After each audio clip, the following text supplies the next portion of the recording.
Buenas tardes, jóvenes, ¿cómo están? ¿Me escuchan? Buenas tardes, ingeniero, sí se le escucha. Perfecto, gracias. Bueno, empecemos nuestra clase con los pocos que estamos. ¿Dónde está el documento? Acá.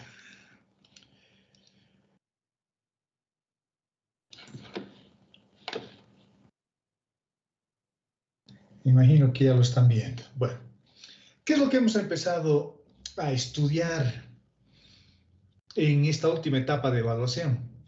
Hemos empezado a estudiar geometrías que ya no son planas, y una herramienta que nos permite estudiar ese tipo de geometrías, un objeto matemático, como se define, si ustedes buscan en Wikipedia, por ejemplo, y ponen tensores, ahí les va a aparecer de que un tensor es un objeto matemático. Esa definición nos dice mucho, y vimos unas definiciones un poco menos abstractas, digamos, en la clase anterior, y hemos visto de que la necesidad de estudiar los tensores aparece porque existen algunas geometrías, muchas geometrías en realidad, que ya no responden a los postulados de Euclides, a uno principalmente, de que dado un punto y una recta, solo hay una paralela que pasa por ese punto y que sea paralela a la recta que nos han dado. Y en realidad hay geometrías donde hay muchas rectas que pasan por un solo punto y que son paralelas a otro. El caso, por ejemplo, de esta esfera, donde yo tengo esta recta que es paralela, esta recta, esta línea, es paralela a esta, y pasan por el mismo punto que está acá arriba. Entonces, fíjense, eso es bien interesante, ¿no? O el caso de los ángulos internos, que ya no suman 180, pueden sumar más o menos. Y las definiciones que hemos visto de los tensores son esos, ¿no? Son arreglos multidimensionales, son generalización de vectores, son mapeos o funciones multilineales, son una especie de transformaciones lineales también las que estamos haciendo. ¿Y por qué estudiamos tensores? Bueno, porque hacen los cálculos más sencillos, porque están asociados a la geometría y por una propiedad fundamental que es la última, que el fenómeno debe mantenerse sin que se modifique, y lo único que se tiene que modificar es la descripción matemática, pero el objeto no. Es como vestirse. Ustedes o yo, digamos, cuando nos vestimos de ropa diferente, no nos estamos modificando como personas, ¿no? Algunos creemos que sí, algunos creemos que porque nos hemos cambiado diferente o nos vestimos diferente, somos diferentes a nosotros. En realidad eso es mentira, eso es falso. Y con los tensores ocurre, yo sigo siendo la misma persona, sigo teniendo las mismas ideas, me siguen gustando las salteñas, por ejemplo, a las 10 de la mañana o cualquier cosa, me gusta ir al cine o lo que sea, por más de que me viste de A o de B. Y los tensores hacen eso. Los tensores lo único que hacen es vestir al fenómeno físico con un traje diferente, pero el fenómeno físico sigue siendo el mismo. Esa es la propiedad principal de los tensores, que lo hemos recalcado varias veces. Y esa visión geométrica de mantener el tensor lo hemos visto con un ejemplito bien sencillo, que en realidad lo que hemos hecho es una transformación lineal. Hemos obtenido sus ecuaciones de transformación, hemos encontrado los vectores de esa base, que ya sabemos cómo se transforman, es la base contravariante, y un vector cualquiera lo hemos transformado haciendo esto, por invarianza, haciendo una transformación por invarianza. Luego hemos deducido cuáles son sus componentes, y si bien las componentes cambian, gráficamente el tensor era el mismo, lo único que hemos cambiado era la base. Y esa es una imposición para estudiar tensores. Los tensores tienen que cumplir esa condición. Entonces, no cualquier cosa es un tensor. Un tensor es aquello que se mantiene. Fíjense, este vector sigue siendo el mismo, no ha cambiado su posición. Lo único que ha cambiado son sus sistemas de referencia. Si utilizo I y J, ese será su sistema de referencia y tendrá sus coordenadas, ¿no? Las coordenadas que van de acá a acá, en la dirección de X, o las coordenadas que van de acá a acá en la dirección de Y. Pero cuando cambio la base, fíjense, sus coordenadas sí son diferentes. Tengo esta coordenada y tengo esta otra. Y no necesariamente ya son perpendiculares los vectores. Y tampoco ya puedo hablar de una proyección ortogonal para encontrar sus componentes. Esas componentes solamente se pueden hallar cuando la base es ortogonal, y en este caso los vectores U y B, S sub U y S sub B ya no son perpendiculares. pero el vector sigue siendo el mismo. Solo hemos cambiado la referencia. Luego hemos visto de que los tensores en realidad son un poco diferentes a los vectores porque el vector en sí mismo es una magnitud que tiene dirección, tiene tamaño, sentido, y un vector no es un escalar, excepto el vector nulo, excepto el cero. El cero es el único escalar que lo aceptamos como vector, porque cumple con las dos propiedades que son básicamente la propiedad aditiva y la propiedad del escalamiento para demostrar que ese es un vector. Cuando yo sumo el vector 0 con el vector 0 o el 0 con el 0, el resultado es el 0. Y cuando yo multiplico el 0 por una constante, por el 5, por el 9 o por lo que sea, sigue siendo 0. Sigue siendo 0. Por lo tanto, eso me está diciendo que el 0 en sí mismo es un espacio vectorial. No ocurre con el 5, ¿no? El 5 más el 5 me da el 10. Por lo tanto, el 10 ya no pertenece al espacio vectorial donde vivía el 5. El 5, el solito, vive en ese espacio vectorial.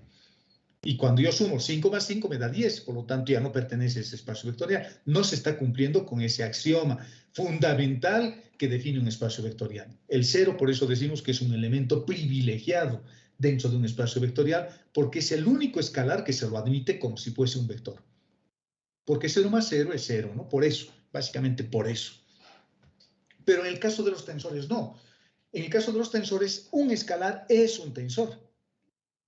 El 4 es un tensor, el 5 es un tensor. Por eso decimos que los tensores no son como los vectores. Podemos pensar que son generalizaciones, pero no son como los vectores, los tensores. Porque el 5 no es un vector, pero el 5 es un tensor. ¿De acuerdo? Y la clasificación de los tensores se definen a partir del número de vectores o de bases que tiene un fenómeno físico. Si un fenómeno físico está referenciado a dos bases, decimos que el tensor es de segundo orden. Si está referenciado a una base, el tensor es de primer orden. Y si no está referenciado a ninguna base, es un tensor de orden cero. Por lo tanto, el orden del tensor nos dice cuántas bases estoy usando para referenciar un fenómeno. Y eso ya lo hemos explicado en la clase anterior, pero de todos modos lo voy a volver a explicar. Y decía, por ejemplo, cuando yo abro una puerta, digamos una puerta así como esta, cuyos goznes están acá y acá sus bisagras, esta puerta tiene un vector normal, porque es un plano, y yo aplico una fuerza sobre este plano. Y la fuerza lo puedo aplicar tangencialmente, lo puedo aplicar perpendicularmente, lo puedo aplicar con una cierta inclinación, etcétera, etcétera. Entonces necesito dos sistemas de referencia. Uno, un sistema de referencia para decir dónde está la puerta o cómo está en ese momento la puerta, y otro sistema de referencia para decir cómo estoy aplicando la fuerza sobre esa puerta. Por eso, en este caso, abrir una puerta es un tensor de orden 2 porque necesito dos sistemas de referencia. Y esos sistemas de referencia se llaman, bueno, nos dan las direcciones.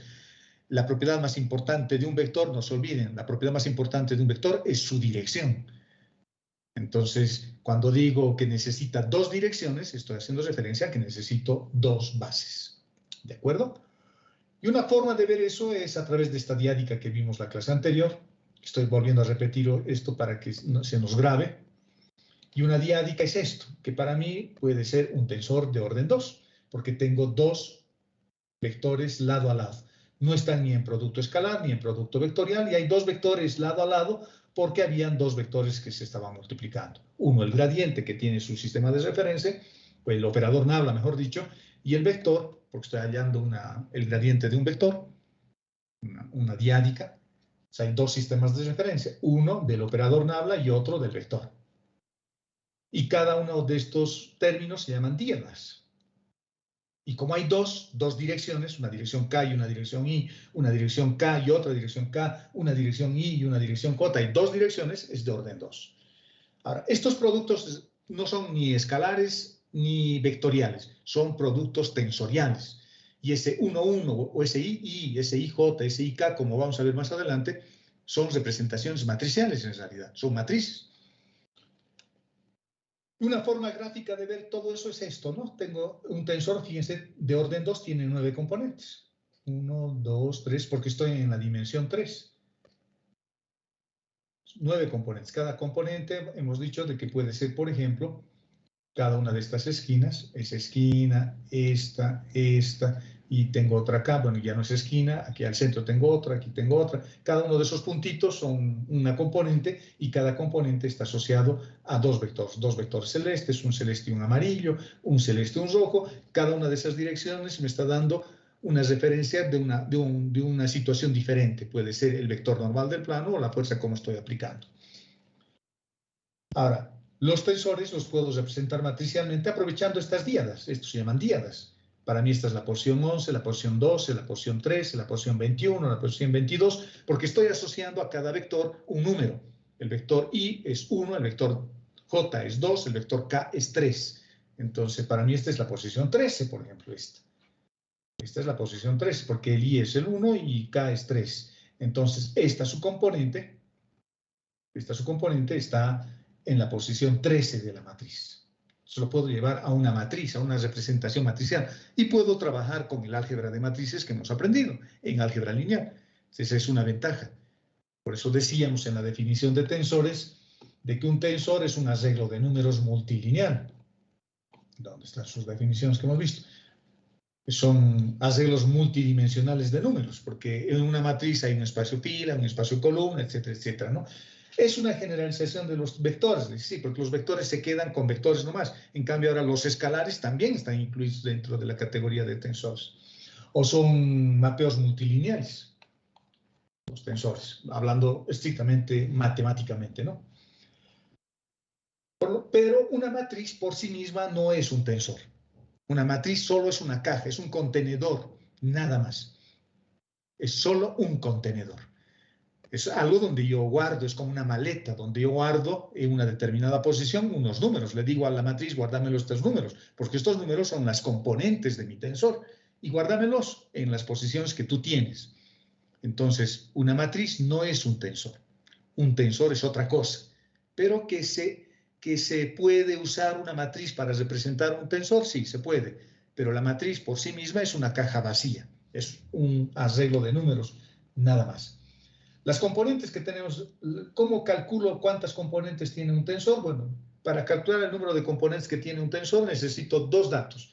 Necesito cuántas direcciones tengo, que es el orden, o sea, cuántos vectores, cuántas bases necesito, cuántas direcciones necesito y dónde estoy trabajando.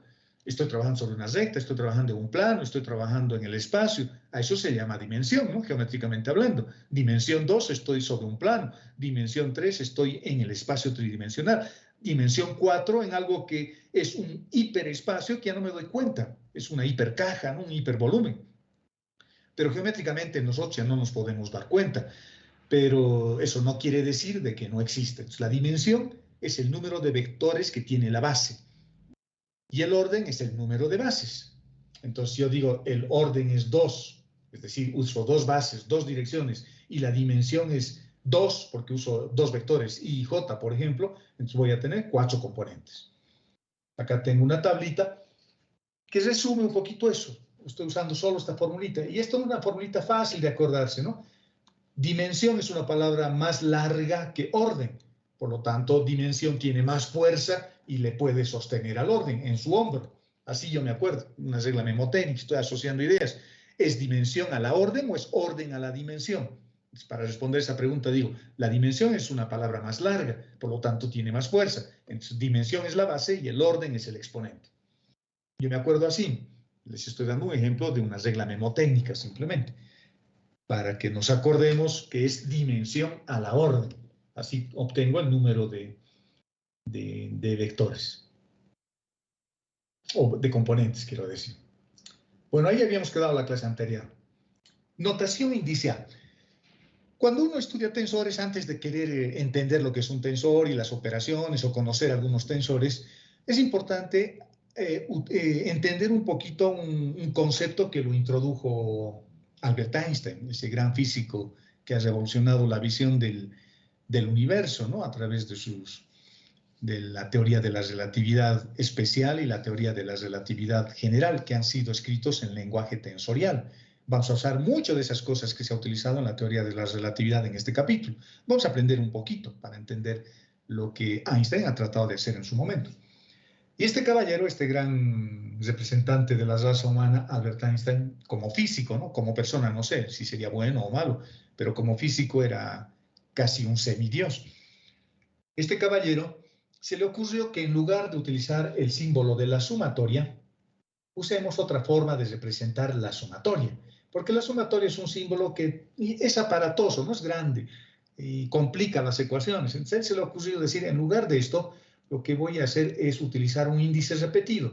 Cada que vea un índice repetido, que puede ser I o que puede ser 2 veces P, un índice repetido 2 veces, PP o puedo usar RR o puedo usar QQ. Cuando veo un índice repetido en el mismo lado de la ecuación,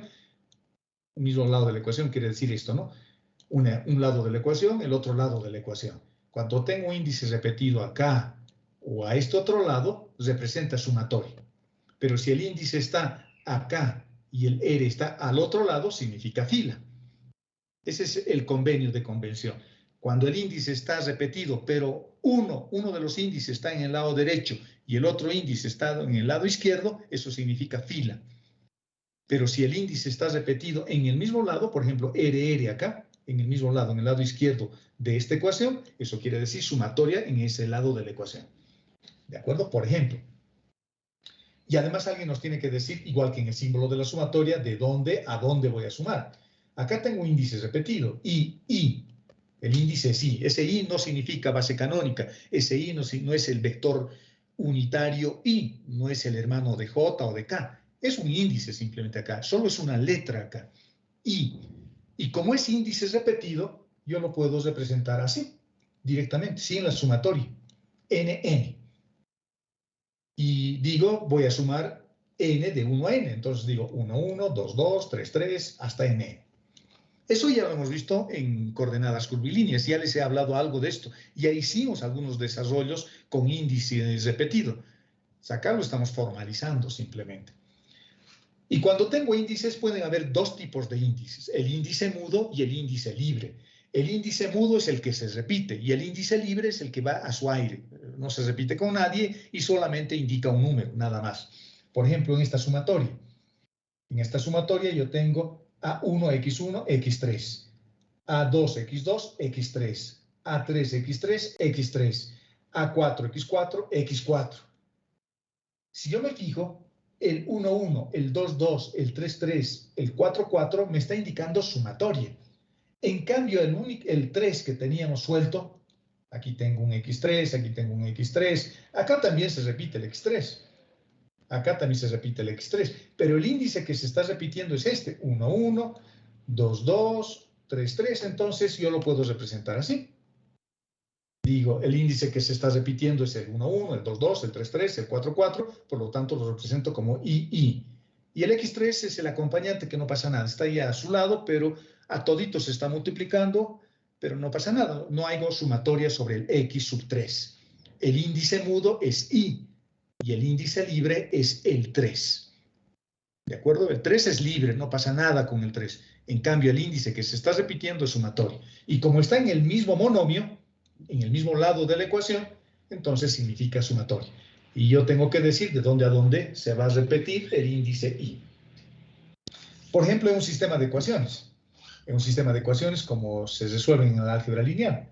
Ahí tengo 3 ecuaciones. Puede ser una matriz de transformación, puede ser un sistema homogéneo, lo que queramos, y me empiezo a fijar si hay índices repetidos. Y parece que sí, ¿no? Fíjense, aquí tengo, en el primero 11, en el A sub 11, tengo un 1 y tengo un 1. Tengo un 2 y tengo un 2. Tengo un 3 y tengo un 3. En cambio, el 1, que corresponde a la primera fila, este 1, o este 1, o este 1, se repite al otro lado. Entonces diría, hay índices repetidos también con el 1, pero en este caso el 1 significa fila. Por eso digo, voy a colocar índices repetidos para el segundo 1, para el 11, el segundo 1 del 11, el número 2 del 12, el número 3 del 13, ese es mi índice mudo. Y se está repitiendo con el número de la variable. Entonces, ahí tengo sumatoria, JJ. Y el 1, 1 es fila. Acá lo mismo. Fíjense, 1, 1. Se está repitiendo. 2, 2. Se está repitiendo. 3, 3. Se está repitiendo. El índice mudo es J. Le puedo llamar J. Y el índice libre es el 2. Pero tengo 2 a un lado y tengo 2 al otro lado. Por lo tanto, eso significa fila. Luego tengo lo mismo en la tercera ecuación. 1, 1. 2, 2. 3, 3. Igual, que se siga llamándose J, no interesa. Y el que va a identificar que es otra fila es el 3. 3, 3.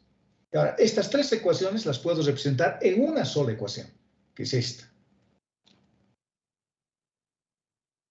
El índice mudo, el índice sobre el que voy a hacer sumatoria, es I. Perdón, es J. J, J. Y el I es el índice libre, que representa fila. I, I. Cuando I vale 1 estoy en la primera fila, pero no hago sumatoria. Cuando I vale 2 estoy en la segunda fila, pero no hago sumatoria, porque el índice I está en ambos lados de la ecuación, no está en el mismo lado. Y el índice 3 se presenta en la tercera fila. Ya lo he expandido de esa forma. Y cuando tengo esta expansión inicial, hago sumatoria para J. J hago variar de 1 a 3, por ejemplo. 1, 1, 2, 2, 3, 3. Y así voy expandiendo. A eso se le llama la convención del índice repetido. A eso se le llama la convención del índice repetido. En el otro sentido sería así, ¿no? Fíjense, me dan una cosa como esta y me dice expandir esto. Entonces el índice libre es I. Eso significa 3 filas. Cuando I vale 1, cuando I vale 2 y cuando I vale 3. Eso es el índice repetido. Perdón, el índice libre. El índice repetido es JJ, JJ y JJ. Hago sumatoria. 1, 1, 2, 2, 3, 3. Y el 1, 1, 1 se repite porque es fila. Acá sumatoria para J. 1, 1, 2, 2, 3, 3. Sumatoria. El 2 es fila. 1, 1, 2, 2, 3, 3. Sumatoria. El 3 es fila. Lo expando. Entonces les estoy mostrando en ambos sentidos. Puede ser así o puede ser así. ¿De acuerdo? ¿Tendrá aplicaciones esto del índice repetido? Sí, les voy a mostrar una aplicación bien sencilla del álgebra lineal, multiplicación de matrices.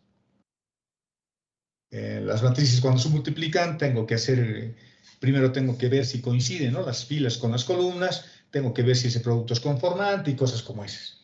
Para que sea conformante, este índice tiene que ser igual a este. El número de columnas de la matriz A tiene que ser igual al número de filas de la matriz B, para que el producto se pueda efectivizar, para que el producto sea conformante. Pero como el número de columnas tiene que ser igual al número de filas, el índice se está repitiendo. 3 se repite con el 3, por lo tanto voy a hacer sumatoria. Y fíjense, ¿y cómo voy a hacer sumatoria? Voy a hacer sumatoria para encontrar cualquier componente del producto resultante, porque el resultante de hacer A por B, cuando yo multiplico A por B matricialmente, me va a dar otra matriz y va a ser una matriz de 5 por 4.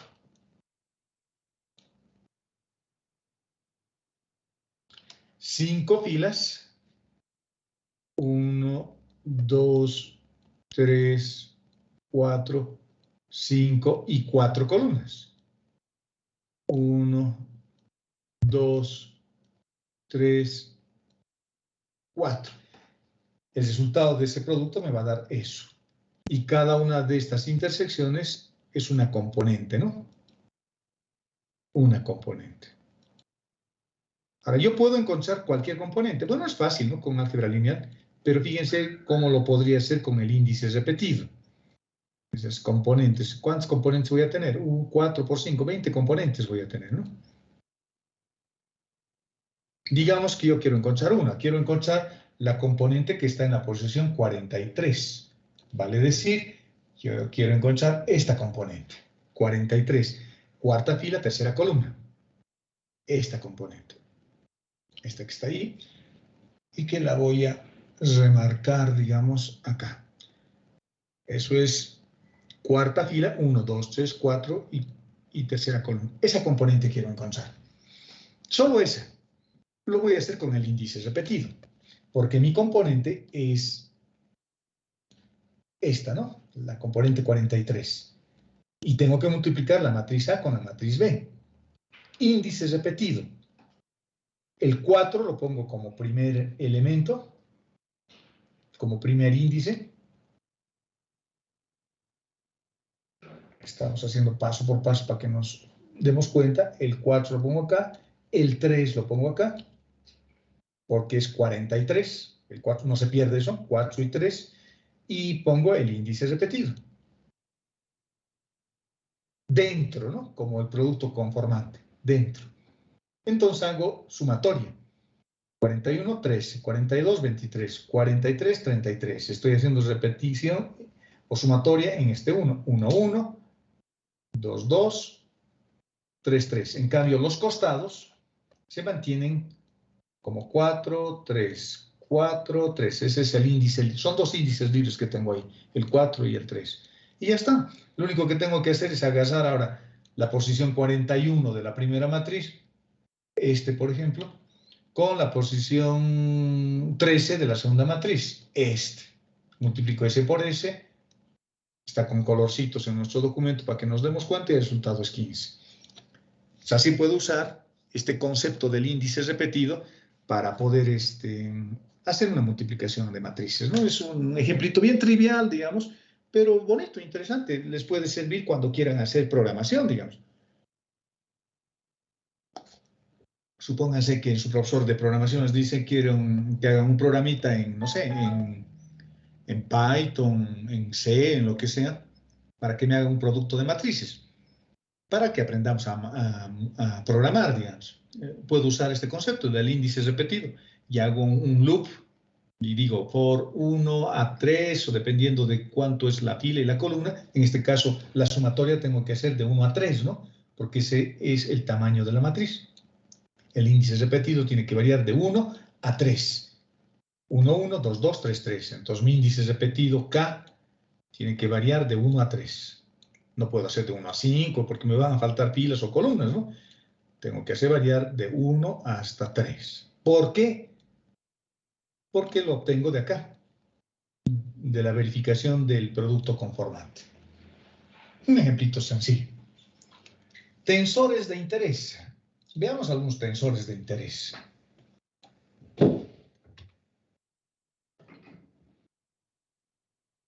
Estos son tensores que ya están definidos así, y son tensores, es decir, que mantienen esa su característica de invarianza ante una transformación.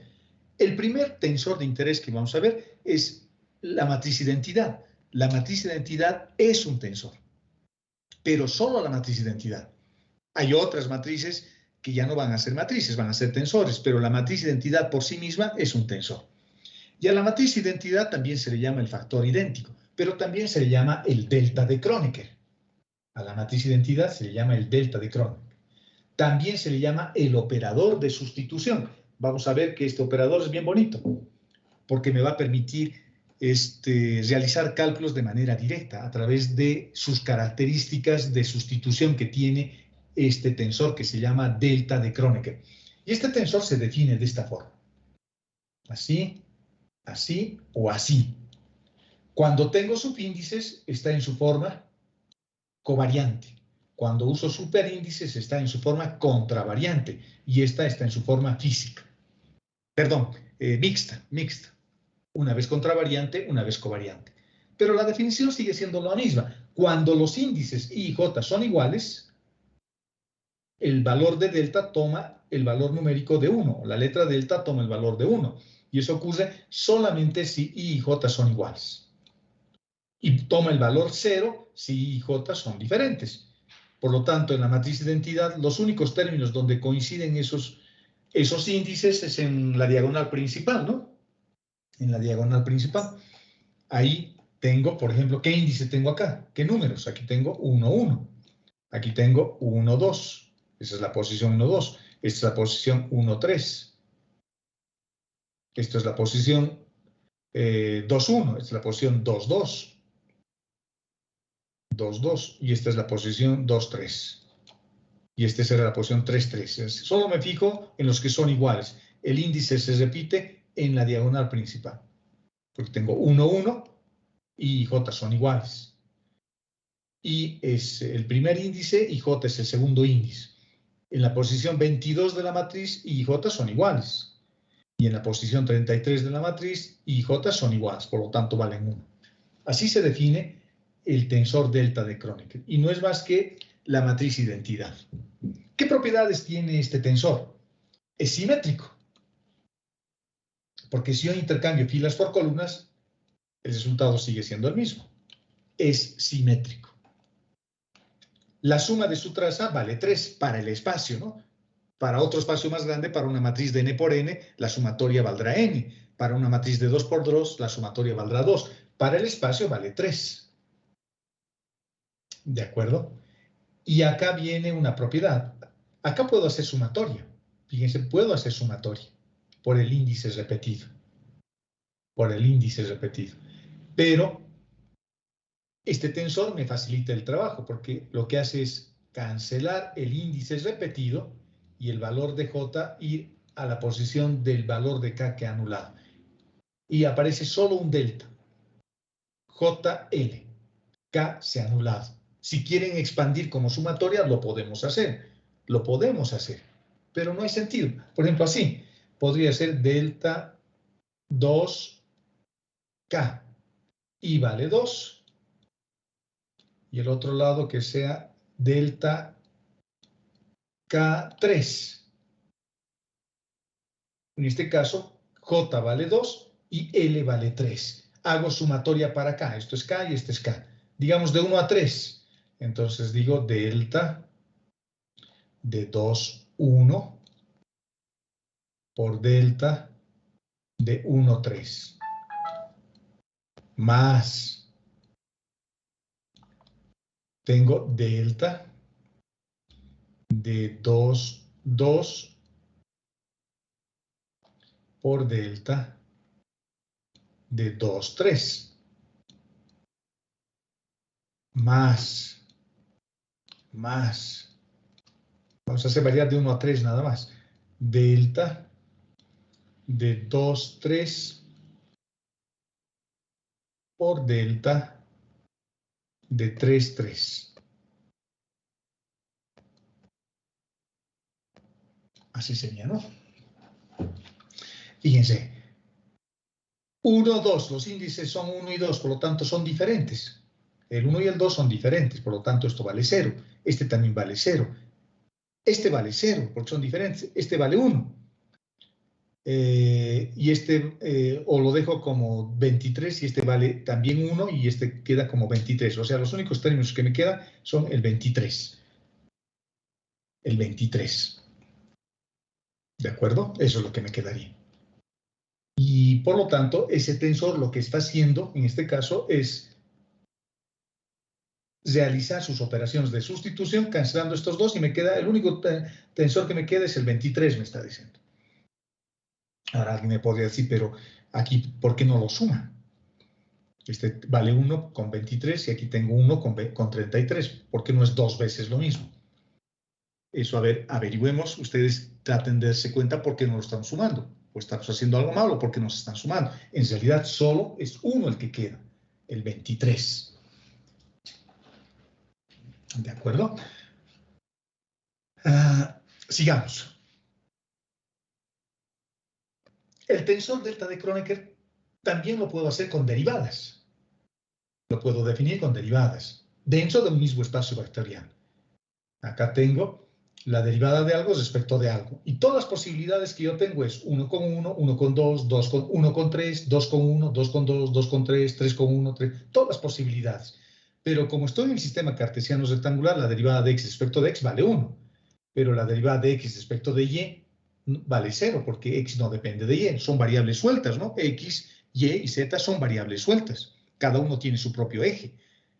Cuando yo encuentro un valor de x sobre el eje x, no necesito una condición de y, ni necesito una condición de z, porque x y y sobre el eje x valen 0.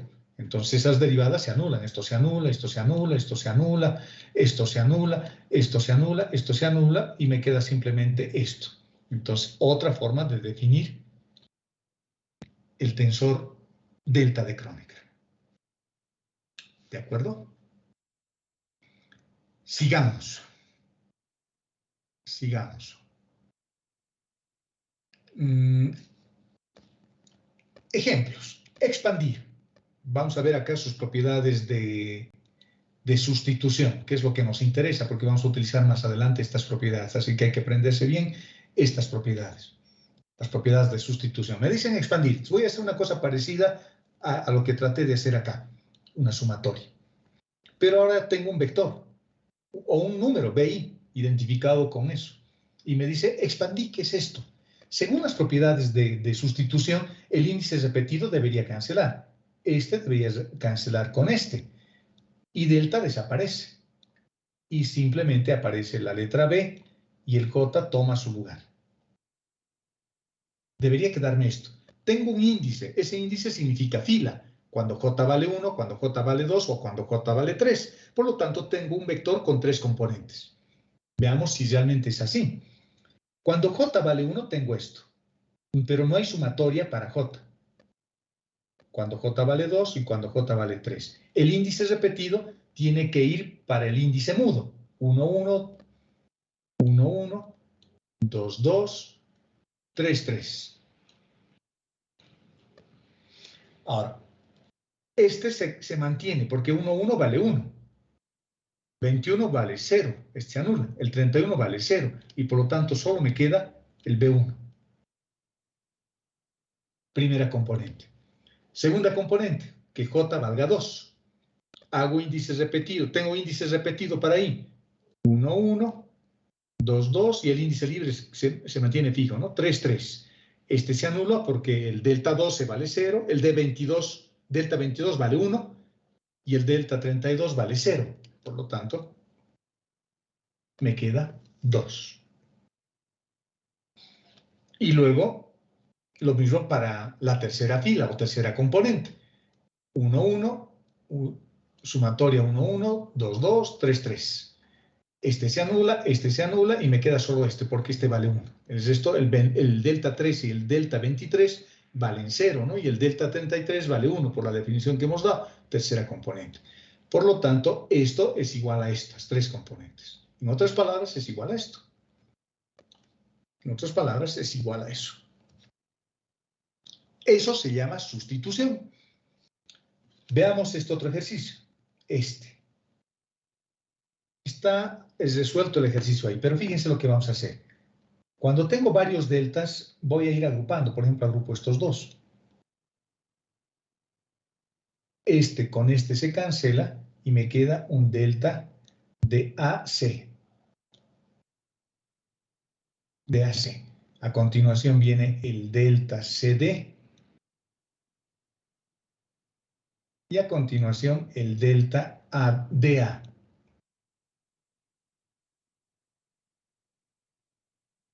Nuevamente agrupo. Este y este. Cancelo este C con este C y me queda delta de AD. AD. ¿Qué es lo que debíamos haber hecho acá, no? Cancelo J con J y me queda II y eso es 3 veces. O en este caso, cancelo K con K y me queda J con L. Es lo que estoy haciendo ahora. Acá lo he tratado de hacer con números y ahora lo estoy haciendo con letras. C con C y me queda DA con delta de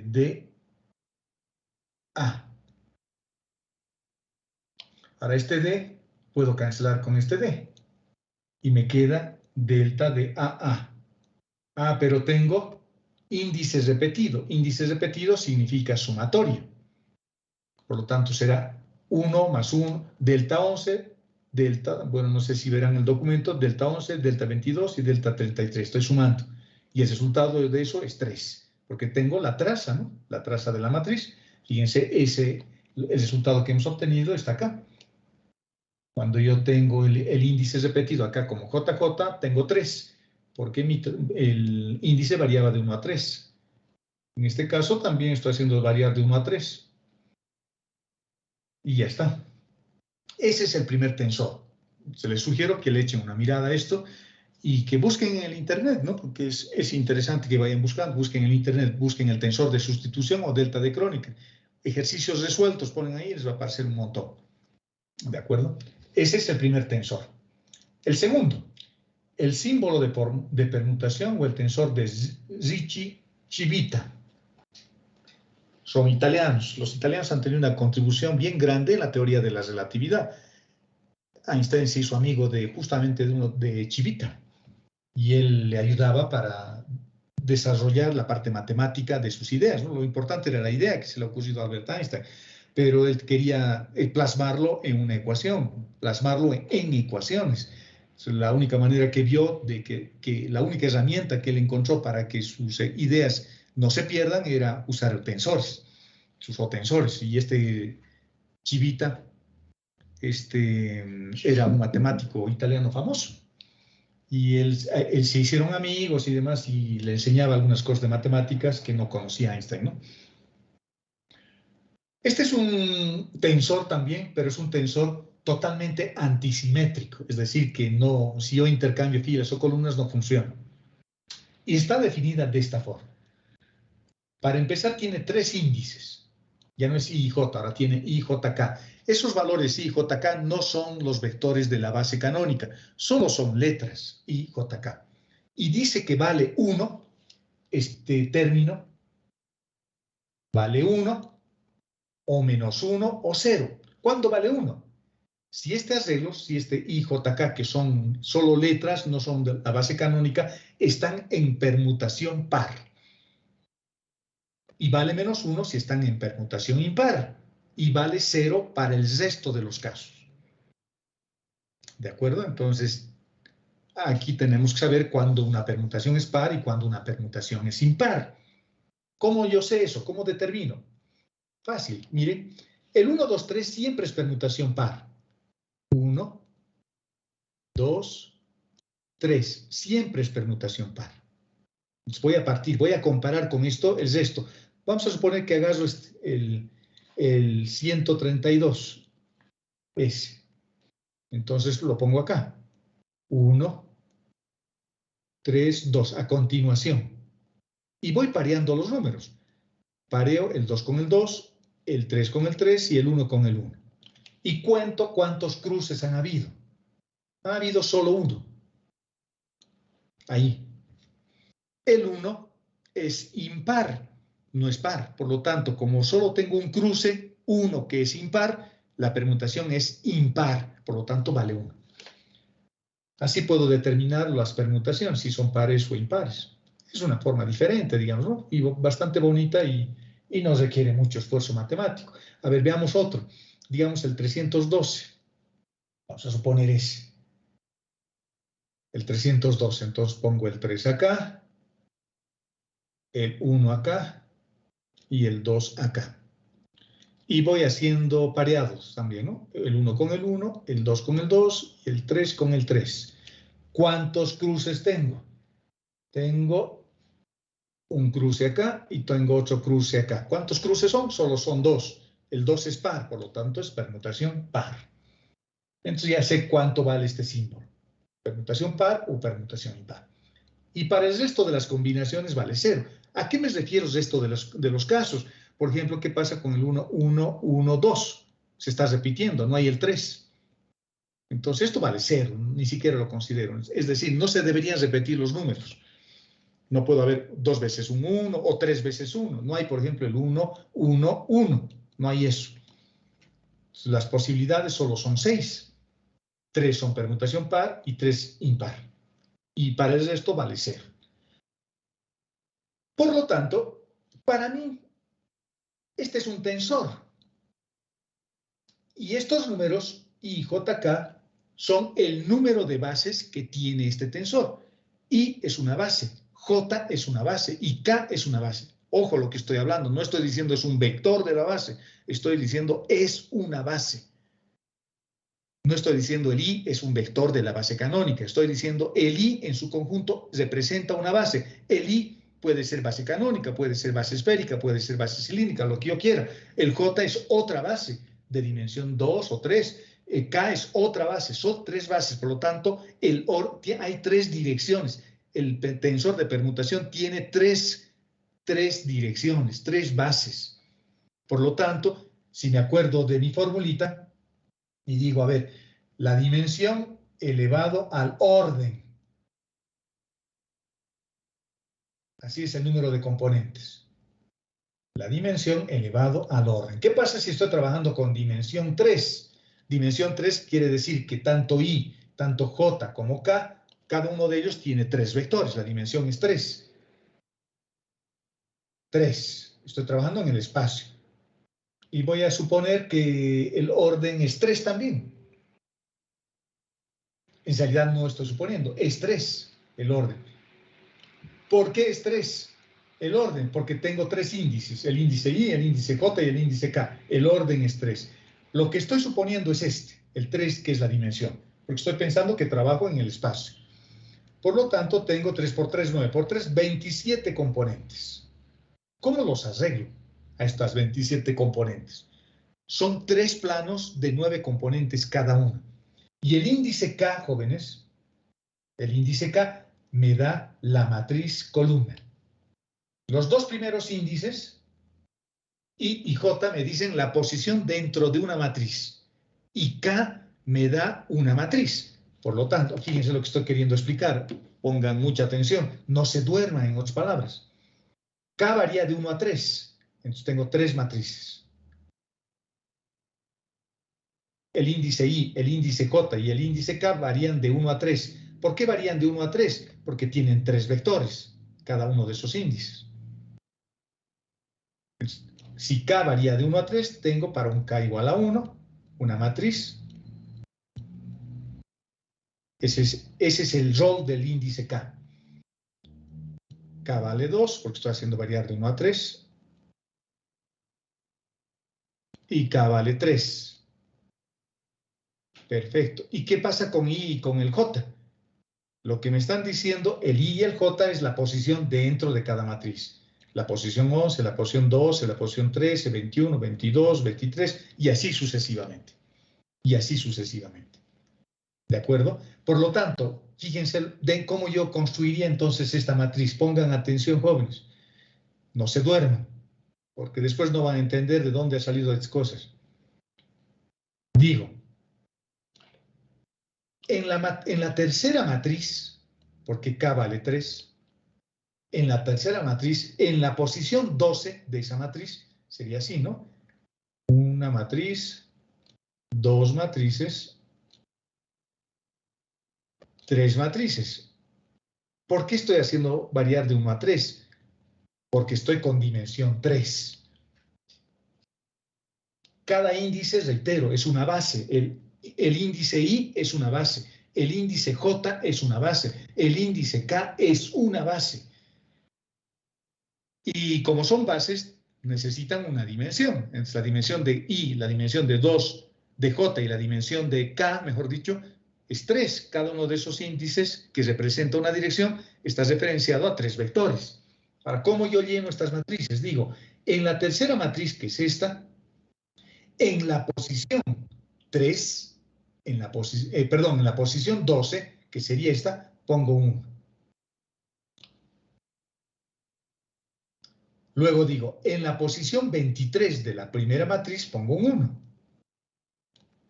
Y en la posición 12, en la posición 31 de la segunda matriz pongo un 1.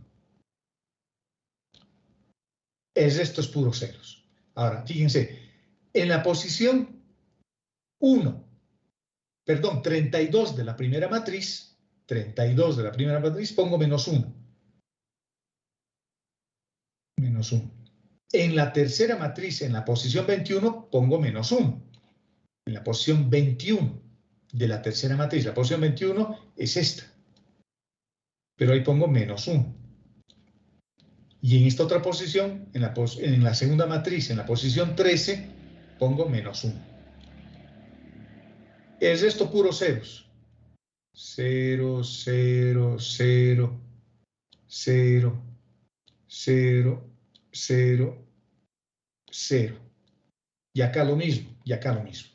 Por eso decimos que es un tensor totalmente antisimétrico, porque estas matrices son antisimétricas. Lo puse así con colorcitos bonito.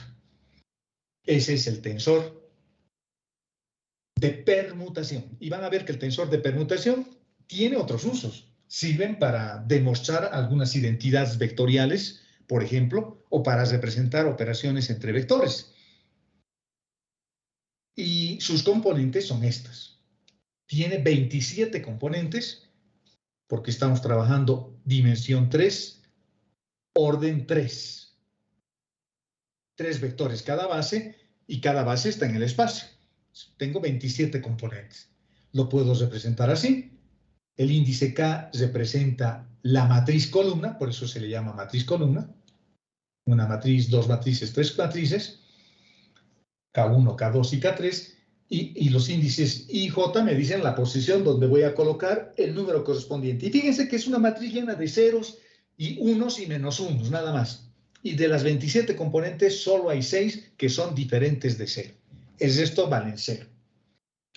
Esta es otra forma de representar esto, lo he obtenido del internet. A ver, pongan tensor de permutación, representación gráfica, y les van a poner una cosa como esta. Y cuando ven una cosa como esta, dice, pucha, qué bonito, ¿qué será eso tan difícil? En realidad es el tensor de permutación, el tensor de Ricci-Civita, ¿no? Hay otro que es el tensor de Ricci-Cubastro también. Hay otro tensor que tiene otra forma de definir. ¿Qué propiedades tiene este tensor? Fíjense las propiedades, porque las propiedades son fundamentales para las demostraciones. Lo tienen que ver con mucho detenimiento en su casa. Yo les voy a mostrar solamente y voy a llamar su atención con algunas de las propiedades, pero en definitiva ustedes son los que tienen que ver con calma esto. Fíjense, la primera propiedad, aquí dice 5, debería decir 1, ¿no? Tengo JJL.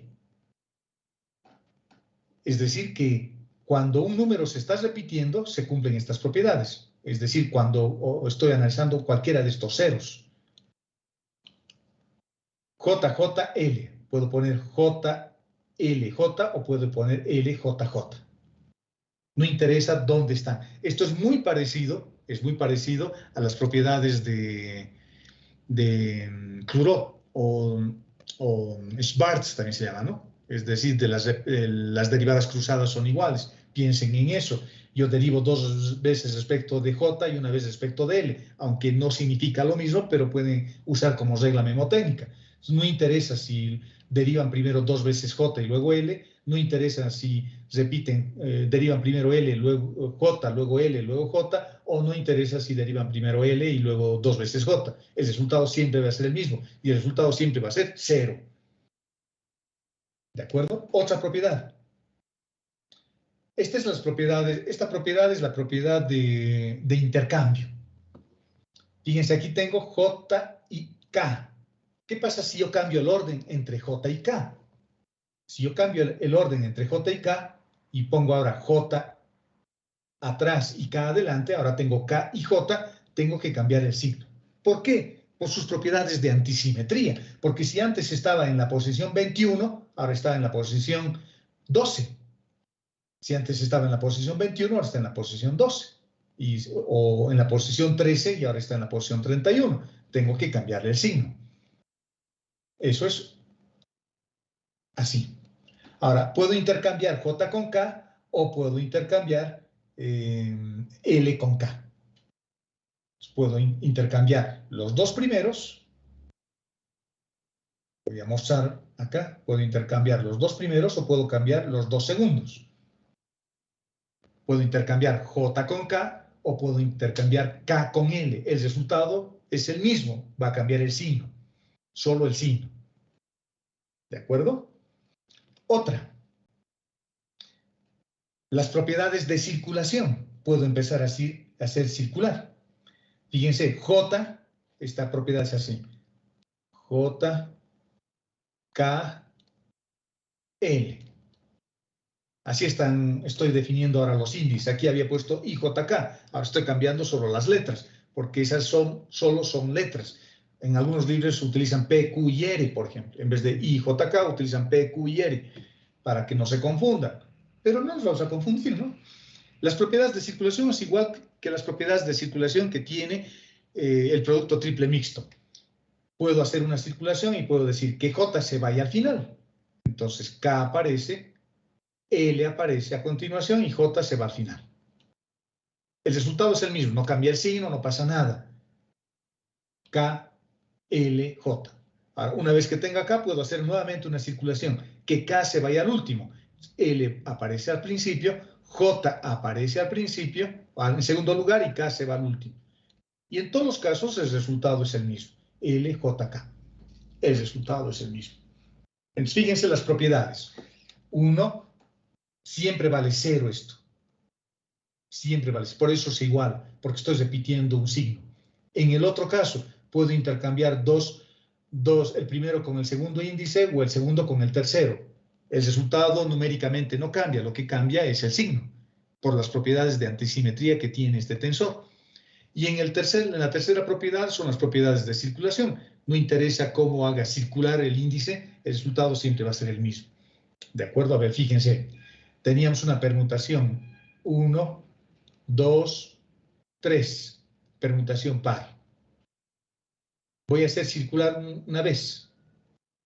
Entonces voy a tener el 2, el 3 y el 1. El 1 lo he llevado atrás. El 2 aparece en el primer lugar y el 3 aparece en segundo lugar. Otra permutación a partir de este.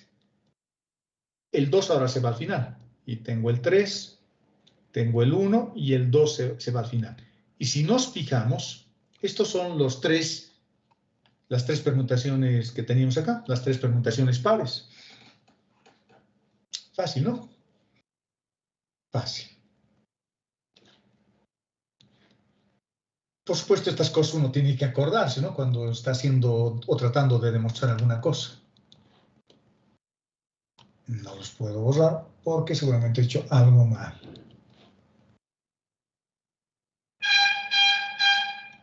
Ya no los puedo borrar, ya no importa. Es porque no habilito el borrador posiblemente. Ahora sí. Solo que mi máquina es media lenta y tarda en reaccionar. O sea, ya hemos explicado qué significa la primera propiedad, y hemos explicado la segunda, y hemos explicado la tercera. La cuarta es una identidad. Y quiero llamar la atención con esta identidad. Y se cumple cuando L está resaltado con rojo, está al medio, o cuando están al principio de ambos símbolos de permutación. Fíjense, JKL y luego tengo L, M y N. Son dos números diferentes. J y K son diferentes a M y N. El único índice que se está repitiendo es L, y ese L puede estar o al medio o puede estar al principio. Cuando eso ocurra, el resultado de tener esto relacionado con el símbolo con los símbolos de sustitución es esto. Esta es una propiedad que me permite vincular los símbolos de permutación con los símbolos de sustitución. El tensor de permutación con el tensor de sustitución. Y fíjense, desaparece el símbolo de permutación y aparece solamente los símbolos de sustitución. Tengo J y M. ¿Qué ha pasado J y M? Quiere decir que este J lo he juntado con M. Desaparece el primer símbolo de sustitución. Y luego junto K con N. Y aparece el siguiente. El primero con el segundo y el segundo con el tercero. L no cuenta para nada. Entonces J con N y K con N. O sea, en el mismo orden, ¿no? J con M y K con N. Y si lo tengo así, de esta forma, si lo tengo así, y luego también funciona lo mismo. Entonces, J con M y K con N. Y luego se les resta J con N y K con N. Esto se parece mucho a la regla del factor medio, que se utiliza para expandir el producto vectorial en el producto escalar. Tiene algo de parecido, si se acuerdan, si son observadores en estas cosas.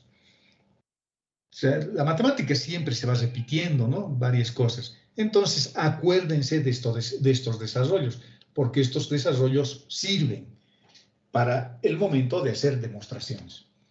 Y otra forma de vincular el tensor de permutación con el tensor de sustitución es a través de este arreglo matricial. Por ejemplo, I, J, K, que son los índices del símbolo de permutación, los puedo representar igual a esto. El índice I es la primera columna, el índice J la segunda columna y el índice K la tercera columna. Y el 1, 2, 3 son el número de filas que tengo en ese arreglo. Esto es bien sintomático también. Por eso es bien importante estudiar bien las otras materias, ¿no? Porque a mí me hace recuerdo esto, por ejemplo, al espacio de las columnas en una matriz. Entonces, si yo tengo el tensor de sustitución, que es esta parte, la parte matricial, su espacio columnas es el tensor de permutación.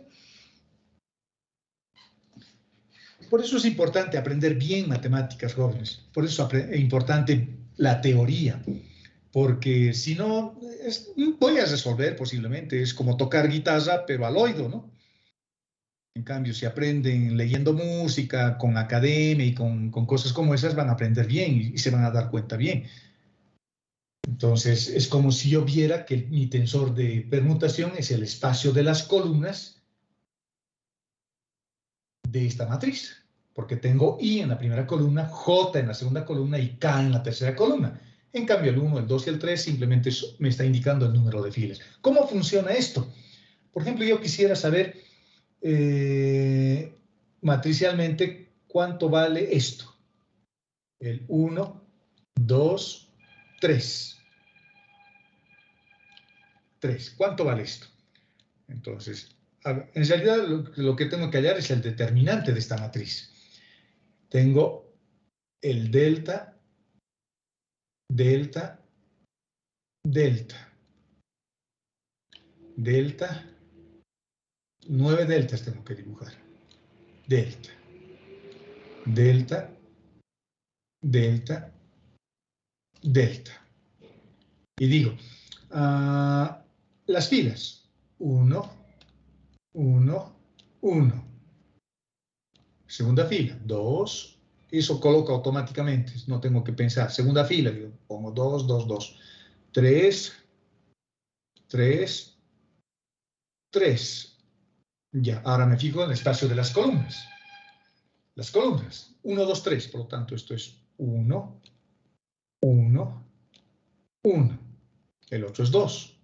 2, 2, 2. Esto vale 3. Espacio columnas. 3, 3, 3. Y esta es la matriz de identidad. Es la matriz de identidad. ¿Por qué? Porque esto vale 1. Esto vale 0. Esto vale 0 por la definición del tensor de sustitución. El 21 también vale 0. Este vale 1. Este vale 0. Este vale 0. Este vale 0. Y este vale 1. Su determinante vale 1. Entonces, permutación par. Distintas formas con estas propiedades que les estoy mostrando. Veamos un ejemplo. Utilizando notación indicial, expresar el producto escalar.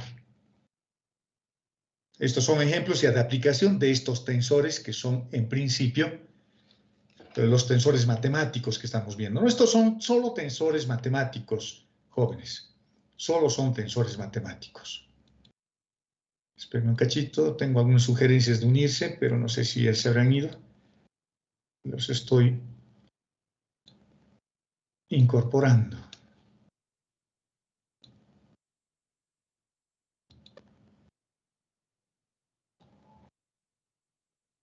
Los hemos incorporado.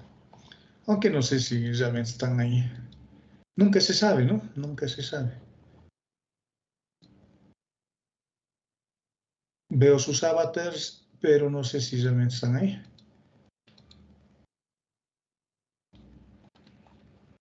Los estoy metiendo a todos. Deben ser tal vez de algún paralelo que están solicitando del otro paralelo, ¿no?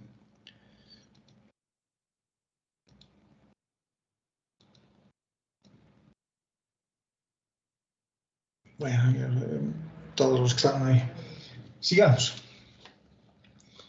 Utilizando notación indicial, expresar el producto escalar. Fíjense lo que vamos a hacer. El producto escalar Y además voy a usar base canónica. En base canónica porque de otra forma tendría que usar su métrica, ¿no? Asociada, como hemos visto en coordenadas curvilíneas. Usando la base canónica, el producto escalar lo puedo representar así. Estoy usando la convención de Einstein. Entonces, Einstein no ha muerto en vano. Porque esto significa sumatorio. Es decir, que esto, si es el espacio, esto sería A1, A1B1 más A2B2 más A3B3. Ya está, ya lo he resuelto. Mi primera pregunta ya está. O sea, el producto escalar utilizando notación inicial se representa así. Fácil, fácil. Ese es fácil. Acuérdense ese resultado. Expresar el producto vectorial utilizando el tensor alternante. El tensor alternante es este. El tensor de permutación o el tensor alternante, así también se llama. Este. El tensor alternante es este. También se le llama símbolo de permutación o tensor de Ricci-Civita. Tengo que utilizar este tensor para expresar el producto vectorial. El producto vectorial en base canónica es esto, ¿no? Primera componente, segunda componente, tercera componente. Eso ya sabemos de memoria. O por lo menos creo que deberíamos saber. El vector A de componentes A1, A2, A3 con el vector B de componentes B1, B2, B3. Anulo esta fila y tengo esto por esto menos esto por esto, que es esto. Luego anulo esta fila, la segunda fila, pero tengo que hacer al revés porque hay que cambiar el signo. Entonces tendría A3 con B1 menos A1 con B3. Perfecto. Luego la tercera fila. Anulo esa fila y tengo A1 con B2 menos A2 con B1. Muy bien. Ya tengo mis componentes, porque en realidad lo que me interesa son las componentes. Usando su base, sería una cosa así. E sub 1, E sub 2, E sub 3. Estoy usando una base genérica. Puede ser una base ortonormal, digamos. Así que le voy a llamar E sub 1, E sub 2 y E sub 3. Y estas son sus componentes. Es como combinación lineal de su base o en forma matricial.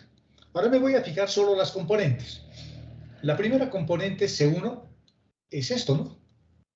Esa componente. La segunda componente, A2, o C2, perdón, será esta. Me estoy olvidando de los vectores de la base. Y la tercera componente, C3, perdón, jóvenes, será esto. Ahora fíjense, porque ahora voy a meter el tensor alternante. Y este resultado también es importante que nos acordemos. Tengo 1, 2, 3. Entonces pongo el tensor alternante, 1, 2, 3 y sus componentes, A2, B3. El otro término, 1, 3, 2. 1, 3, 2 y sus componentes, A3, B2. Y le pongo signo más. Le cambio el signo. ¿Por qué? Porque este es un símbolo de permutación impar y par. Eso es lo que me estoy fijando. Porque como es impar, su resultado va a ser -1. A ver, ¿por qué yo sé que es impar? Veamos si es impar realmente. Aquí está, el 132. Es impar, por lo tanto eso es menos. Entonces, en lugar de colocar el -1, estoy colocando 133. Lo mismo con el resto. Tengo el 2, el 3 y el 1. Entonces pongo eso. El 2, el 3 y el 1. Y luego a continuación las componentes, que es el 3 y el 1. Permutación par seguramente es este, el 231. La otra componente, para empezar, le voy a cambiar el signo menos por el signo más, y el símbolo de permutación que voy a colocar va a ser el 2, el 1 y el 3. El 2, el 1 y el 3. Esos son los índices del símbolo de permutación. Y las componentes A1, A3. ¿Se entiende, jóvenes? ¿Me están escuchando? ¿Me están entendiendo? ¿Me escuchan, jóvenes? ¿Me están escuchando? Sí, ingeniero, se le escucha. Sí. Ya, sigamos entonces. Símbolo de permutación. El 3, el 1 y el 2. Símbolo de permutación, el 3, el 1 y el 2. A continuación pongo todas las componentes, A1, A2. El símbolo de permutación, para empezar le cambio el signo menos por el signo más, y símbolo de permutación que voy a colocar es el 3, el 2 y el 1. Solo es copiar los números, ¿no? Su base. Y las componentes 2 y 1. Ya está. Ya está.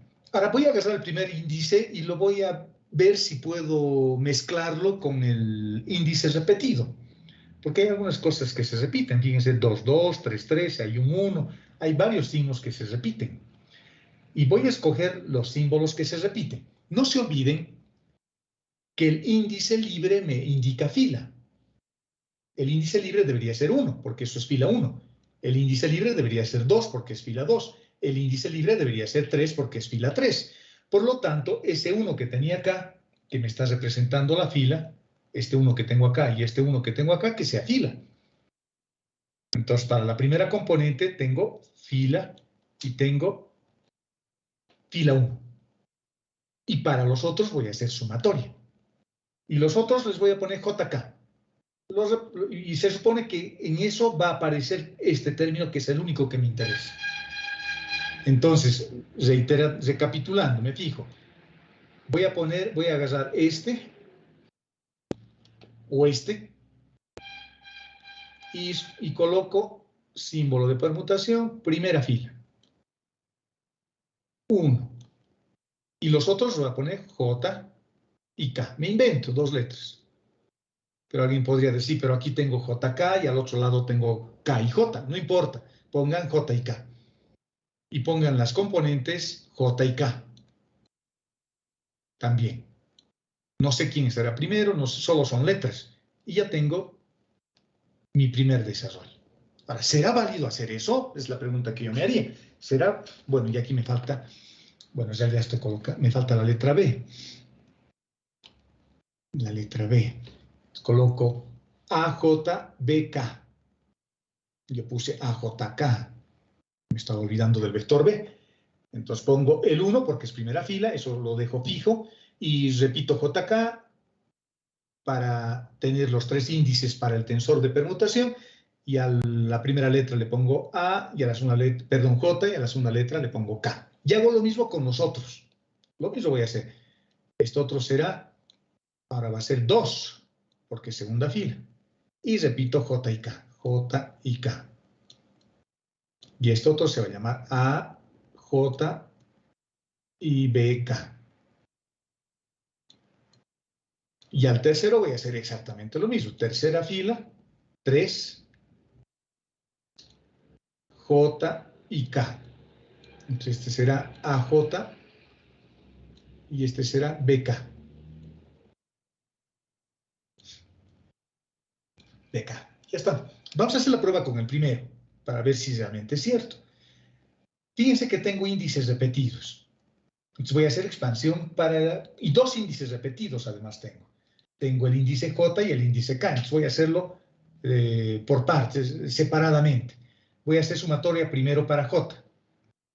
Entonces voy a tener 1, 1K, A1, BK, 1, 2, A2. Fíjense cómo estoy haciendo sumatoria para J.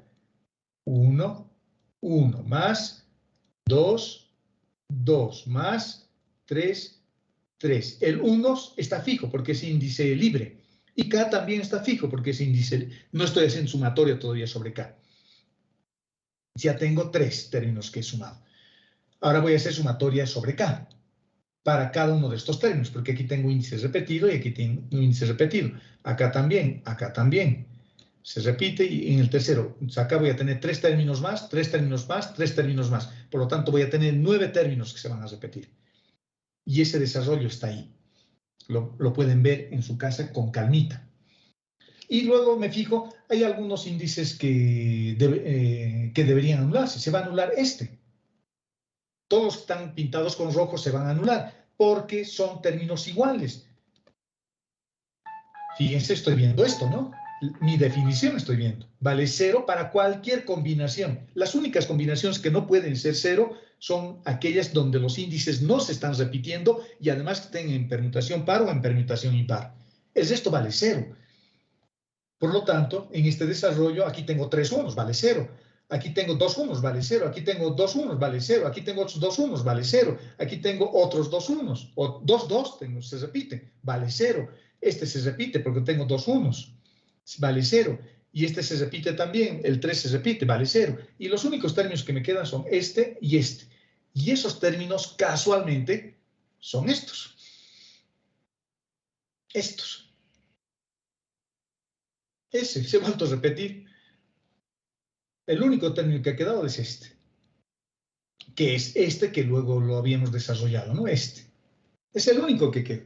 Esos dos son los únicos que quedan. Por lo tanto, está bien. Y lo mismo se va a repetir con C2 y lo mismo se va a repetir con C3. Ahora, como este 1, este 2 y este 3 son índices numéricos, les voy a poner una letra. Y le voy a llamar I, J, I a esto, I a esto y I a eso. Y por lo tanto, mi producto vectorial es esto. Y que en cualquier libro de análisis vectorial y tensorial que ustedes encuentren, o que vean, o que busquen y que estudien, no sé si lo harán, espero que lo hagan.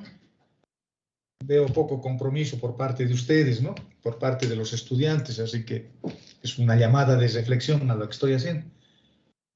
Entonces, el producto vectorial se expresa así, con el tensor de permutación, y cuando uno ve un libro de tensorial y dice, pucha, ¿qué miércoles será esto? En realidad lo que estamos haciendo es expresar el producto vectorial utilizando el tensor de permutación.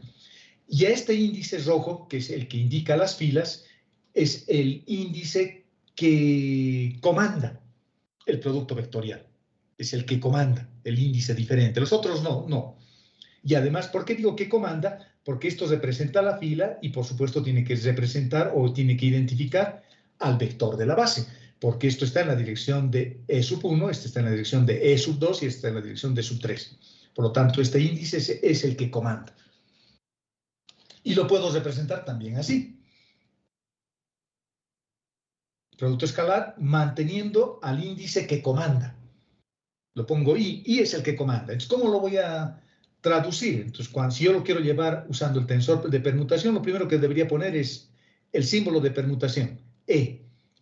¿Quién es el índice que comanda? I. Entonces, lo primero que tengo que poner es I. Y luego pongo P y Q, por ejemplo. P y Q. Aquí puse J y K, pero puedo poner P y Q también. La primera componente será A sub P del primer vector y la otra componente del vector B será PQ. Así se representa con este tipo de representación tensorial el producto vectorial. Espero que estén escuchando. Utilizando notación indicial, expresar el producto triple mixto. Aquí voy a usar todo el producto triple mixto. Tengo producto escalar. Fíjense lo que voy a hacer. En realidad se lo puede hacer mucho más fácil. Este ejemplo, no sé si lo puse, no lo puse con un concepto más fácil, pero bueno, sí, en forma más directa, fíjense, en forma más directa lo puse. Se puede hacer mucho más fácil. Pero fíjense, voy a hacer paso por paso con las bases. En realidad las bases no deberían utilizarse, pero lo voy a hacer usando las bases. Al vector A lo voy a representar así. Sumatoria, índice repetido. Ese A sub i y E sub i significa que yo lo podría expandir así, ¿no? A1 en la dirección de E1, porque es índice repetido y el índice repetido significa sumatoria. A2 por E sub 2, es como decir A1 en la dirección de I más A sub 2 en la dirección de J, eso significa esto. Y el producto vectorial, fíjense lo que lo estoy haciendo, ya lo estoy poniendo como esto, en su expansión, en su forma resumida, en su forma por comprensión, si ustedes quieren. Y en este caso, el índice que comanda siempre es el primero. Aquí le puse I, aquí estoy poniendo L. ¿Por qué estoy poniendo L? Porque I ya lo he usado acá. Y ese es el índice que comanda. Por eso el vector también tiene L. ¿De acuerdo? Ahora, el producto vectorial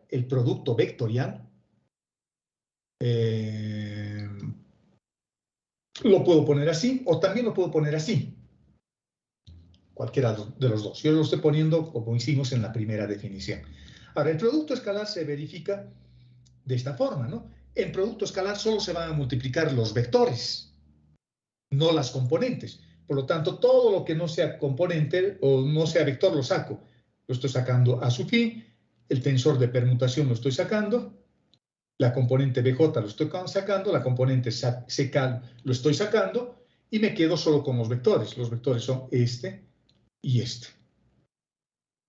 Los estoy multiplicando en producto escalar solo a los vectores. Los escalares no se multiplican en producto escalar, ¿no? Ahora, fíjense, voy a hacer algunas cosas interesantes acá. Esto es la definición del tensor de sustitución. Es la definición del delta de Kronecker. De delta de Kronecker. Y sus índices serán L e I. ¿Qué es lo que estoy poniendo acá? Este tensor es simétrico. Puedo poner LI o puedo poner I y L. Puedo poner cualquiera de los dos. Ahora voy a hacer uso de las propiedades de sustitución de este tensor. Porque este tiene propiedades de sustitución. Como aquí tengo L y aquí tengo L, puedo cancelar este L con este L y I toma el lugar de L en el tensor de sustitución. Y ya está. Ya he terminado. Ahora, este I lo voy a meter acá adentro, JK, y esta es la expresión para el producto triple mixto. En notación tensorial. Bonito. Lo podía haber hecho de otra forma, sí, más facilito, miren. Este es mi vector A sub I. Y esto lo voy a expresar así. B sub I. ¿Por qué estoy usando B sub I? Porque este es el que comanda. Estoy repitiendo el índice de acá, lo estoy repitiendo acá. Ahora, como este es el que comanda, entonces el producto mixto se representa así. Perdón, el producto vectorial sería el tensor de sustitución con el índice que comanda ahí. Me invento otros índices, J y K, BJ, CK, y ya está. Esta es la representación, que es lo mismo que hemos obtenido acá. ¿Por qué se está repitiendo el índice? Esa es la duda que seguramente, si es que están escuchando y están prestando atención, ¿por qué estás repitiendo el índice? Me puede decir, ¿por qué está usando ahí? Por esto, ¿no? Por el primer ejercicio que hemos hecho.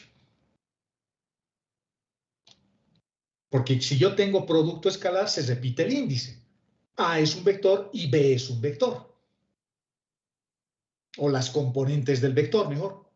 Si lo queremos ver como componentes. Pero A mayúscula es un vector y B mayúscula es un vector. Y si los expreso como componentes, hago sumatoria en las componentes. Por eso hemos desarrollado así. Entonces, cuando tengo productos escalares, tengo que repetir un índice. En este caso estoy repitiendo I y estoy repitiendo I. Entonces, eso es lo que estoy haciendo acá. Estoy viendo que acá tengo un producto vectorial, perdón, un producto escalar. Por lo tanto, de acuerdo a lo que he aprendido, el índice para esta componente es como decir así, ¿no? AI por DI. Solo que para mí D es todo esto.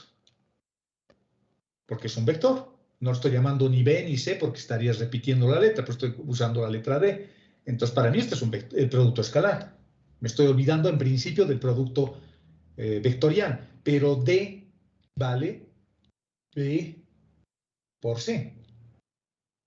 Por C. Y ese índice P que le puse acá, el índice I que le puse acá, mejor dicho, ese índice I lo voy a poner aquí. Y esto es producto vectorial. Entonces, ¿cómo haría mi tensor de sustitución? Perdón, de permutación. Este índice que es el que comanda lo voy a poner aquí. Me invento otros índices, no sé, J y K, por ejemplo, J y K. Luego pongo B, J y CK. Listo, en 2 pasos he hecho la demostración, que es esto. El índice I por el producto escalar, y una vez que ya tenga el producto escalar realizado, hago el producto vectorial, y el producto vectorial se define así. El índice es el que comanda. Ahora, si quieren, este A sub I lo pueden meter aquí adentro. Porque hay sumatoria, ¿no? Ya está. Acá les puse otro ejemplo que me gustaría que ustedes lo repitan, lo analicen, usando notación inicial, demostrar esto. Acá hice usando bases en principio, por lo que estoy viendo está con bases. Fíjense cómo hemos hecho. Tengo un producto vectorial y aquí tengo dos vectores,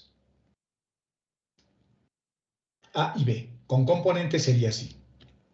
A sub j más B sub j. ¿Por qué? Porque así se suman, ¿no? Las componentes de un vector, componente a componente. Si j vale 1 y tengo A y B, repitiendo el índice, tengo que... Esto, sin embargo, fíjense, el índice repetido no quiere decir sumatoria en este caso para B y J, ¿no? No estoy sumando, no estoy haciendo esto.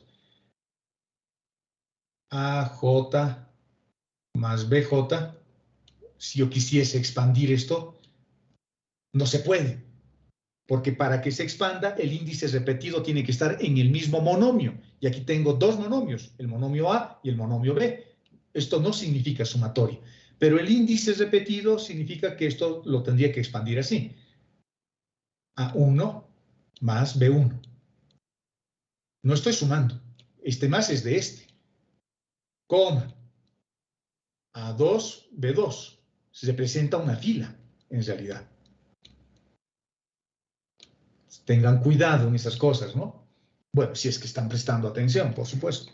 Y les interesa, por supuesto. Yo siempre me quejo, pero es la verdad. ¿Cuántos estamos en clase? No estamos ni 20 personas de las 160 que somos. O sea, no hay interés, ¿no? No hay interés.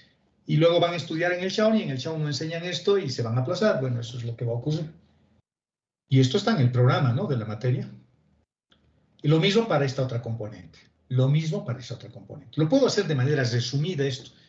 Lo hice yo con la base. Ahora, como es un producto vectorial, esa es la operación que está comandando en realidad. Esta es la operación que está comandando. El índice que comanda es I. Por eso pongo IJK. Y por eso estoy poniendo a este vector con J y a este vector con K. J para el primer vector y K para el segundo vector. Que eso es lo que hemos hecho siempre acá. Fíjense, para este caso, el primer índice es para el primer vector y el segundo índice es para el segundo vector, para las componentes del segundo vector. Están viendo, ¿no? Este es el que comanda. J es para la primera componente y K es para la segunda componente. Solo que ahora mi primera componente no es B, es A más B. Y mi segunda componente no es B, es A menos B. Y ya está.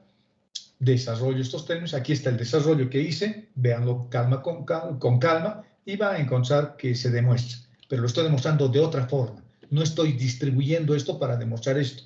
Estoy usando el tensor alternante para su demostración. Entonces, hay ejercicios de este tipo en el internet, van a encontrar que pueden practicar. Hay un montón de ejercicios. Acá les pongo una pregunta. ¿Cuál es el valor reducido de esta expresión? Entonces, si han atendido en mis clases, en estas clases que estamos haciendo, si han estado atendiendo con calma, verán que esto lo puedo resolver con una de las propiedades del tensor delta de Kronecker. O tensor del... me estoy confundiendo, ese sería el tensor de permutación. ¿Dónde está? Acá, fíjense en estas propiedades. Voy a borrar todo esto para que les muestre solo lo que quiero que vean. Quiero que vean esto.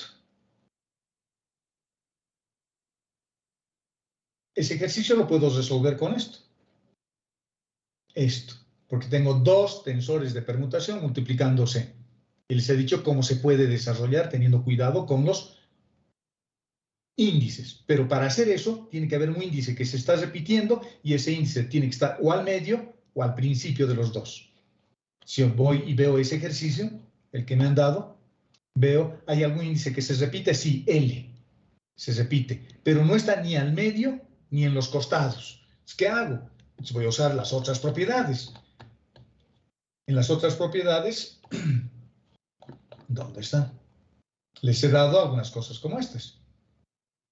Puedo intercambiar, les he dicho, el primero con el segundo o el segundo con el tercero cambiando un signo, o puedo hacer rotar, de tal forma que yo acomode donde yo quiera la posición del índice que se está repitiendo para luego aplicar la cuarta propiedad.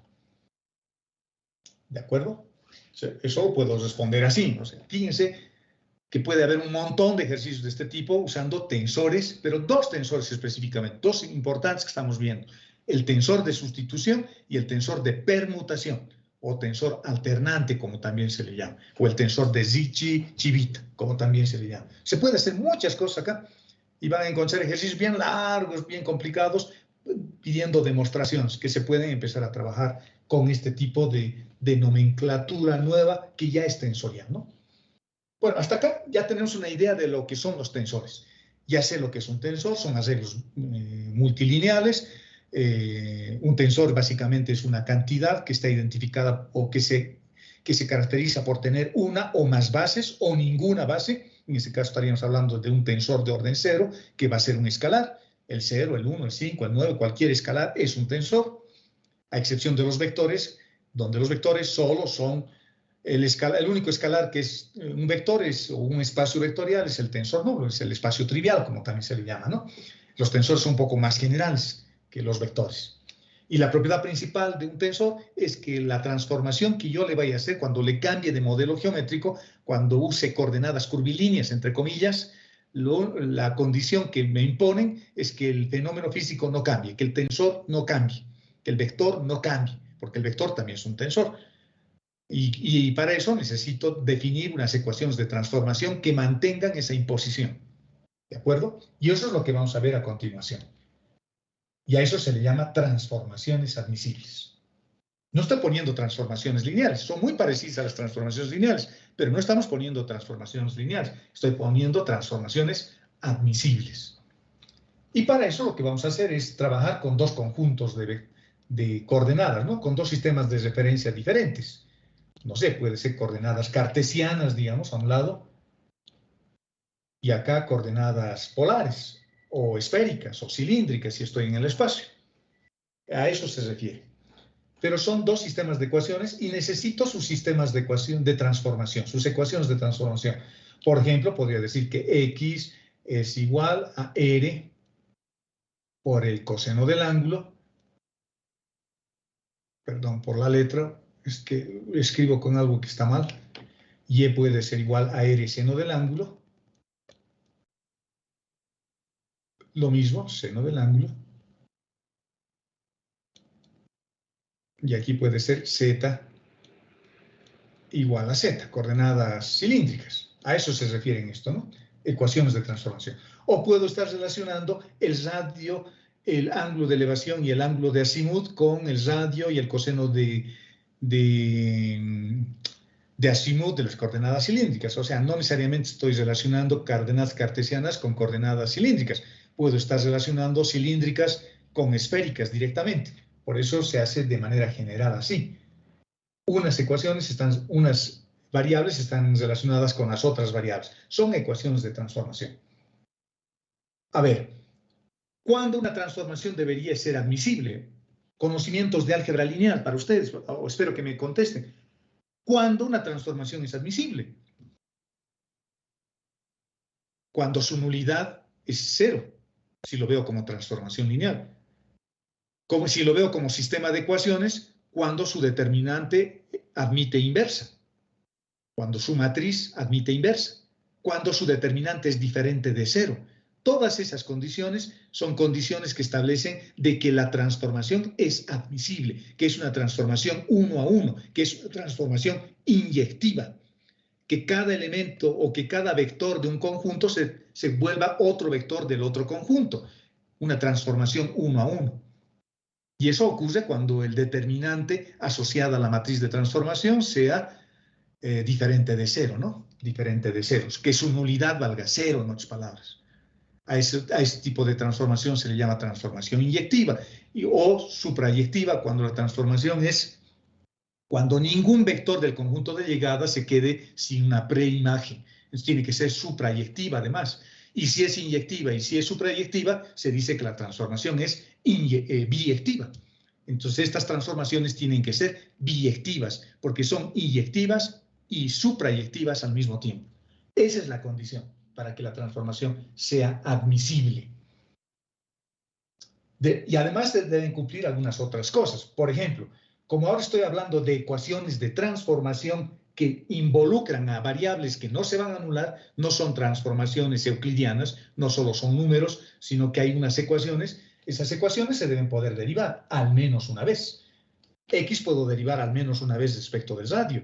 X puedo derivar respecto del ángulo al menos una vez. Por lo tanto, aparte de que el determinante sea diferente de cero, las ecuaciones de transformación deben poderse derivar, porque ahora estoy hablando de espacios vectoriales más complejos, espacios vectoriales que presentan curvatura, ya no son espacios vectoriales planos como en álgebra lineal. En álgebra lineal sus ecuaciones de transformación normalmente eran lineales, ¿no?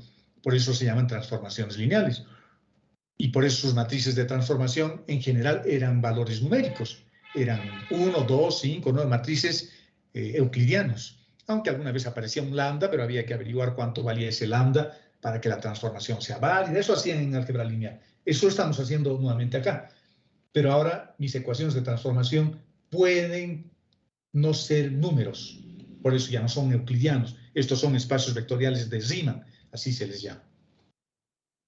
Entonces esas variables debo poder derivar. Por ejemplo, 1 con esa línea encima puedo derivar respecto de U sub 1, de U super 1, de U super 2, de U super 3. U super 2 con la línea encima también puedo derivar respecto de U1, de U2, de U3. Y esta que tiene la línea encima, U3, también puedo derivar respecto de 1, de U2 y de U3. Esta línea que he puesto encima de la letra U en este conjunto no significa que sean vectores, significa solamente que es un U diferente a este U. Podía usar una coma, podía usar, no sé, otra letra tal vez, pero normalmente se utiliza una línea encima para identificar que es una letra diferente a esta U que tengo acá. Son U's diferentes, no son vectores, son componentes de un vector. ¿De acuerdo? Son las componentes de un vector. Y para que la transformación sea admisible, la transformación tiene que ser reversible. Y ahí viene lo que les decía, que el determinante asociado a la matriz de transformación sea invertible. Y eso lo puedo ver con el jacobiano. El jacobiano de transformación no puede ser cero. No puede ser cero. Porque si es cero, voy a tener muchas soluciones o ninguna solución. Es decir, que un vector se va a poder transformar en 2 o 3. Y eso no puede suceder, ¿no? Porque el fenómeno físico no puede cambiar y no puede tener dos imágenes, no pueden estar ocurriendo dos cosas al mismo tiempo. Esto no es mecánica cuántica. En mecánica cuántica se hace eso un poquito, ¿no? En mecánica cuántica, y se lo expresa como una combinación lineal que representa los estados, digamos, de la materia en un determinado instante. Acá no estoy haciendo eso. Aquí yo quiero que un vector se transforme en otro vector, en un solo vector. Y la única manera de hacer eso es que su jacobiano de transformación sea diferente de cero. ¿Por qué el jacobiano de transformación? Porque el jacobiano de transformación, jóvenes, el jacobiano de transformación está formado por 3 columnas, o la matriz jacobiana, en este caso estoy viendo la matriz jacobiana, está formado por 3 columnas y cada una de esas columnas es el vector de las imágenes. Y esos vectores les hemos dado un nombre, les hemos llamado la base contravariante. Esto es álgebra lineal. En el jacobiano de transformación, jóvenes, cuando yo hallo el jacobiano de transformación, las columnas de la matriz jacobiana son los vectores de la base de las imágenes, es decir, de la base del espacio vectorial al que estoy yendo, al que voy a mapear.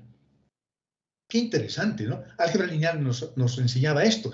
Nos decía en álgebra lineal que una matriz tiene 3 espacios vectoriales: la matriz de las columnas, la matriz de las filas y la matriz del espacio solución o de la nulidad. En este caso yo estoy haciendo referencia al espacio de las columnas, porque el espacio de las columnas de una matriz es el espacio vectorial de las imágenes de la transformación. Vale decir, si aquí tengo un espacio vectorial y aquí tengo otro espacio vectorial y estoy mapeando, estoy transformando, estoy yéndome a otro espacio vectorial con una geometría diferente, este espacio vectorial que es de las imágenes va a tener como base las columnas del jacobiano de transformación, de la matriz jacobiana. O sea, es fácil, no es complicado. Entonces, esto es una transformación que tiene que ver con las columnas del jacobiano de transformación. Y eso tiene que ser diferente de cero, porque si fuese cero, ¿qué querría decir? Si fuese cero, a mí me han enseñado en álgebra lineal que si fuese cero, esos vectores serían linealmente dependientes y por lo tanto no podrían ser una base. Por lo tanto, el jacobiano tiene que ser diferente de cero. Ese determinante tiene que ser diferente de cero, porque así estoy asegurando que sub 1, que sub 2 y sub 3, que son los vectores de la base contravariante, sean linealmente independientes. Por lo tanto, lo único que estoy haciendo es deformar un espacio vectorial tridimensional en otro con una geometría diferente. Eso es lo que estoy haciendo. Pero estoy manteniendo la dimensión del espacio vectorial. No puedo aplastarlo al espacio vectorial, ni volverlo una línea al espacio vectorial. No puedo hacer eso. Entonces, la transformación va a ser válida, va a ser admisible si esto se cumple.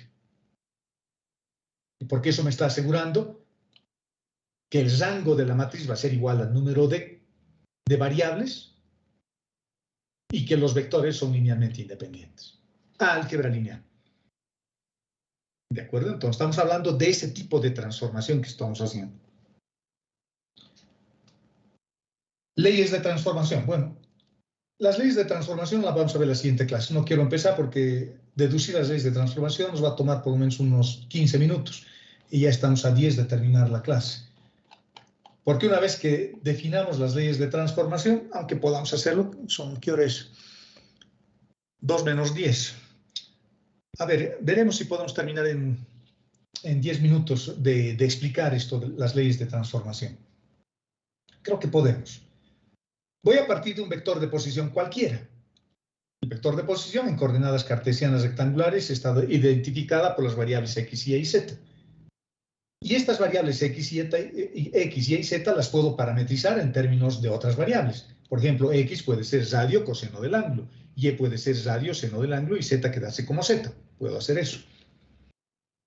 O expresarlo en otro sistema de referencia. X y z lo puedo expresar, no sé, en esféricas. En ese caso, x, esta parte de la ecuación me estaría diciendo que x va a ser función, por ejemplo, del radio, del ángulo de elevación y del ángulo de azimut, si estuviésemos hablando en esféricas. Lo mismo para y lo mismo para z. En otras palabras, lo que les estoy diciendo es de que estoy usando coordenadas cilíndricas acá y coordenadas esféricas acá, por poner dos sistemas que conocemos, nada más, pero pueden ser cualquier otro sistema. Voy a encontrar el elemento diferencial del vector de posición. El elemento diferencial va a ser esto, ¿no? El vector de posición dividido respecto de la primera variable, sub 1, por el diferencial de 1, más el vector de posición respecto de la segunda variable, que es sub 2, por el diferencial de u2, más el propio vector de posición respecto de u3 por el diferencial de u3, porque el vector de posición depende de las variables u1 con la línea encima, u2 con la línea encima y u3 con la línea encima. Pero no depende de manera directa, estoy haciendo en realidad una composición de funciones, porque tengo el vector de posición acá y tengo x, y z por acá. Y luego x, y z dependen de u1 con la línea encima o sin la línea encima, para identificar dos sistemas de referencia diferentes nada más. Entonces, cuando yo derivo r cuando yo hallo el diferencial total de r respecto de las variables finales, es lo que estoy obteniendo, ¿no? Voy a hacer la derivada de esto respecto de 1 por el diferencial de 1.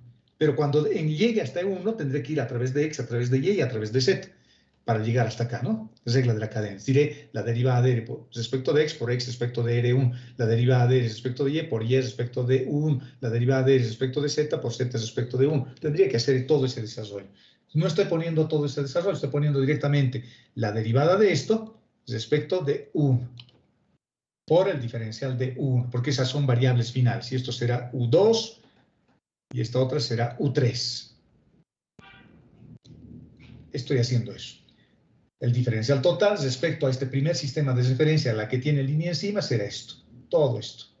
Pero como estoy haciendo una transformación por invarianza, es decir, el vector tiene que mantenerse constante porque es una imposición, cualquiera sea el sistema de referencia que yo utilice, el vector tiene que seguir siendo el mismo, diferencial de R.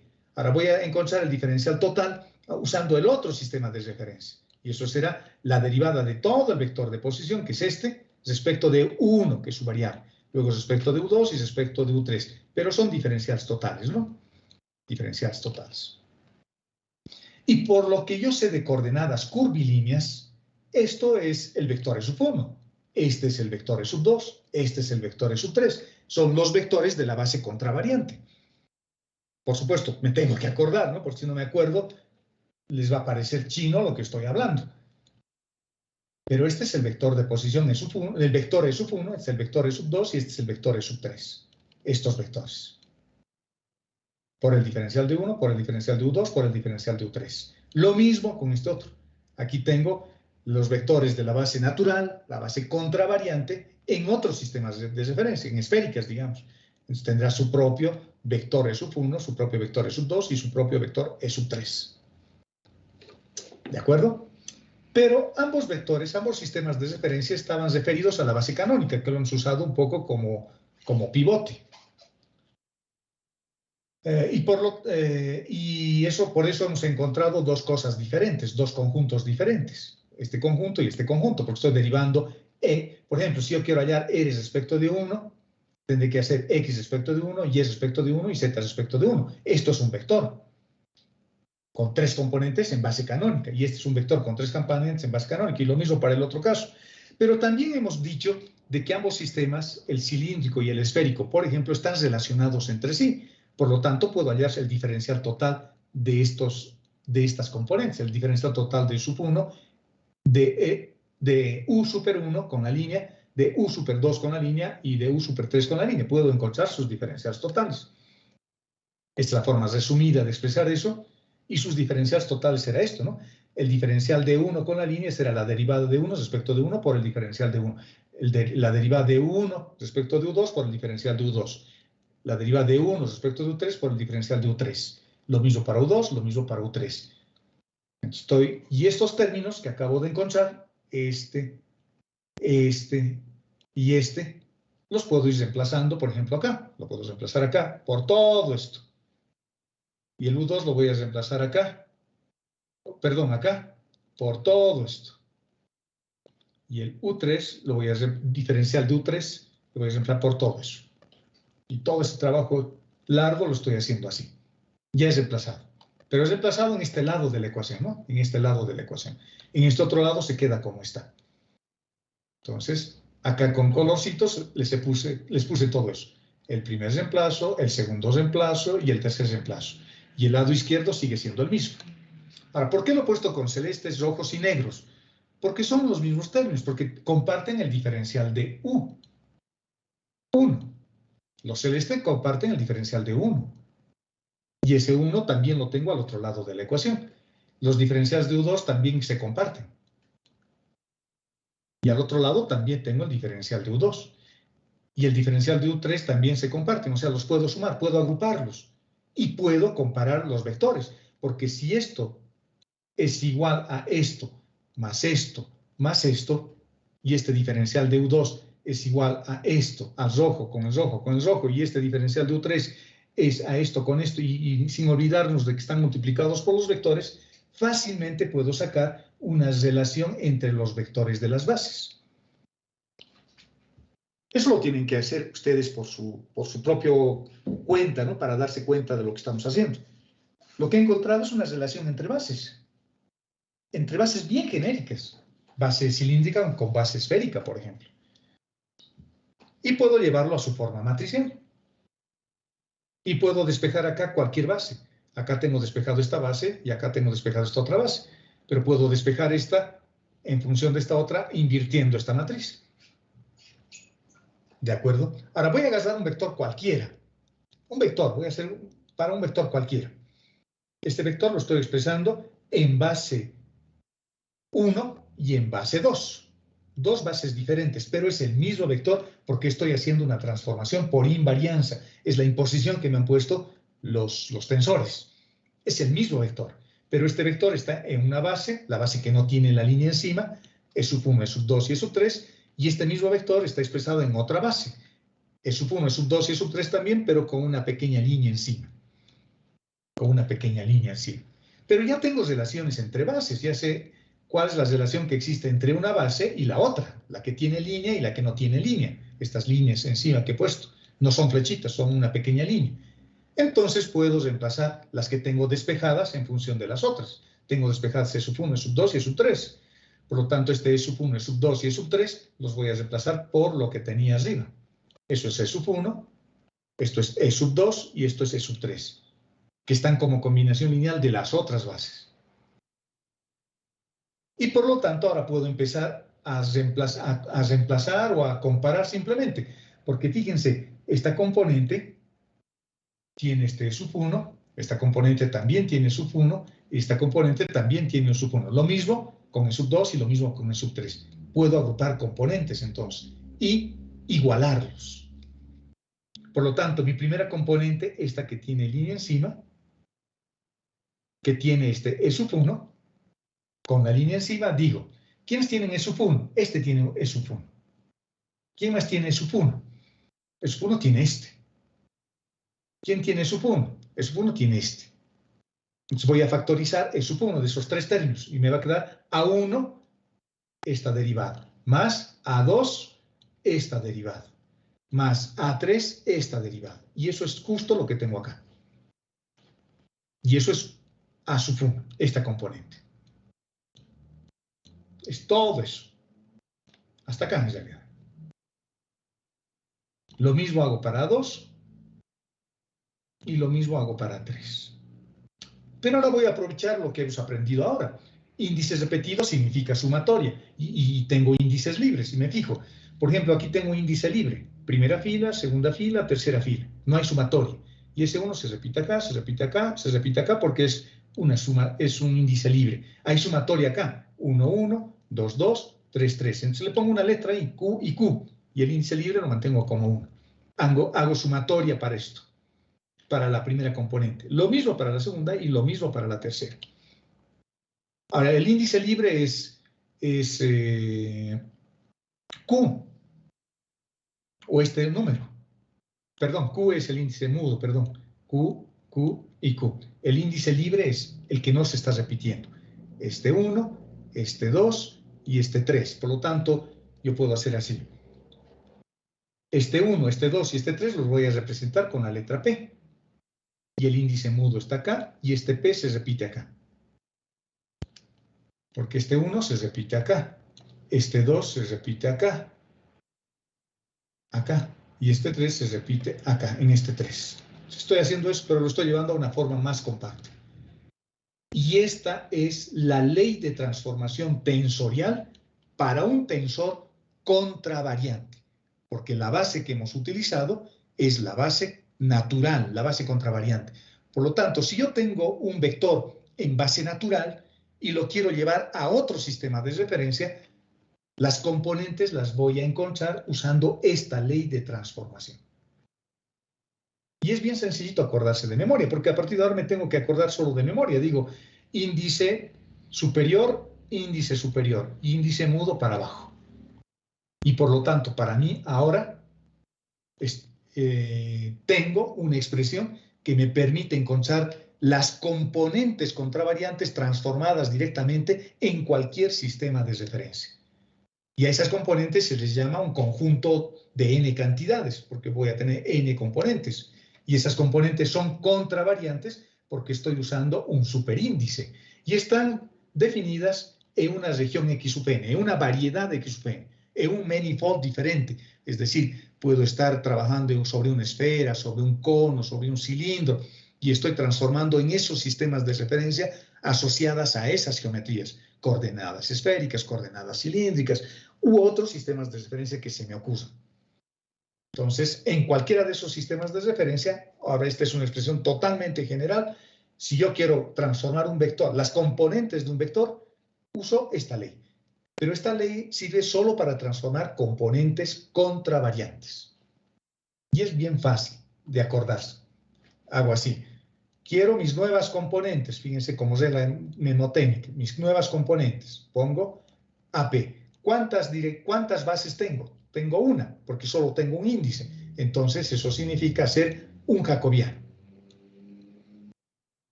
Las variables de un sistema Los voy a transformar en las variables del otro sistema. Fíjense, esta línea que tengo acá, la voy a poner arriba o abajo. En este caso lo voy a poner arriba. ¿Por qué? Porque tengo un superíndice. Lo pongo arriba. Como tengo superíndice, esta línea lo pongo arriba. Y luego la componente que voy a transformar. Este índice es el índice libre. Lo pongo acá. Y el índice mudo lo pongo acá. Q y AQ. Y así me puedo acordar de memoria. O hago mi chanchullo para encontrar la transformación, ¿no? Quiere decir que estoy obteniendo esto por esto. Dice P a P va arriba. Es la manera más fácil de acordarse. Y se define, dice, como las componentes contravariantes de cualquier vector, las cantidades nuevas, las nuevas componentes, se obtienen a partir de las cantidades antiguas, de las antiguas componentes, por invarianza. Por invarianza, es decir, el vector sigue siendo el mismo y la transformación es homogénea, no modifica nada en el fenómeno. Y lo que sí va a ocurrir es que le voy a hacer una transformación con traslación del origen. Es decir, la transformación ya no la estoy haciendo en el origen de coordenadas, sino que la transformación la estoy haciendo en un punto cualquiera de una esfera, en un punto cualquiera de un cilindro, en un punto cualquiera de un cono o de lo que sea, de un manifold diferente. A eso se le llama ley de transformación por contravarianza. Y esta será su ley de transformación por covarianza. Ahora, ¿qué pasa si el tensor es covariante? Si las componentes son covariantes. Lo mismo, fíjense, nuevas componentes con la línea abajo, porque ahora el índice P me está diciendo que la línea tengo que ponerlo abajo. Y este es el índice repetido. Y esta es la ley de transformación por covarianza. O sea, yo voy a obtener nuevas componentes a partir de unas nuevas, antiguas. Quiero obtener las cilíndricas, por ejemplo, a partir de las cartesianas rectangulares, y la transformación es por invarianza. ¿Qué quiere decir por invarianza? Por invarianza quiere decir que el fenómeno físico no se transforma. Abrir la puerta sigue siendo abrir la puerta, aunque esté usando ahora un sistema de referencia diferente. O sea, sigue siendo abrir la puerta, pero esta transformación es bastante general, porque ahora lo estoy haciendo sobre un punto cualquiera de una esfera. Por lo tanto, eso me está permitiendo definir bases locales, como en las coordenadas curvilíneas. Bueno, eso es todo, jóvenes. Con eso damos por terminado nuestra clase. Bueno, nos ha alcanzado a avanzar un poquito más. La siguiente clase vamos a hacer leyes de transformación para tensores de mayor orden. ¿Qué pasa si tengo dos bases? Porque aquí estoy transformando un tensor que tiene solo una base, solo una dirección. ¿Qué pasa si tiene dos direcciones? ¿Qué pasa si tiene tres direcciones? Eso vamos a ver la siguiente clase. ¿Alguna duda? Ninguna. Bueno, entonces damos por concluida nuestra clase. Y nos despedimos hasta el siguiente martes con los que tengan interés de venir. Hasta el martes, jóvenes.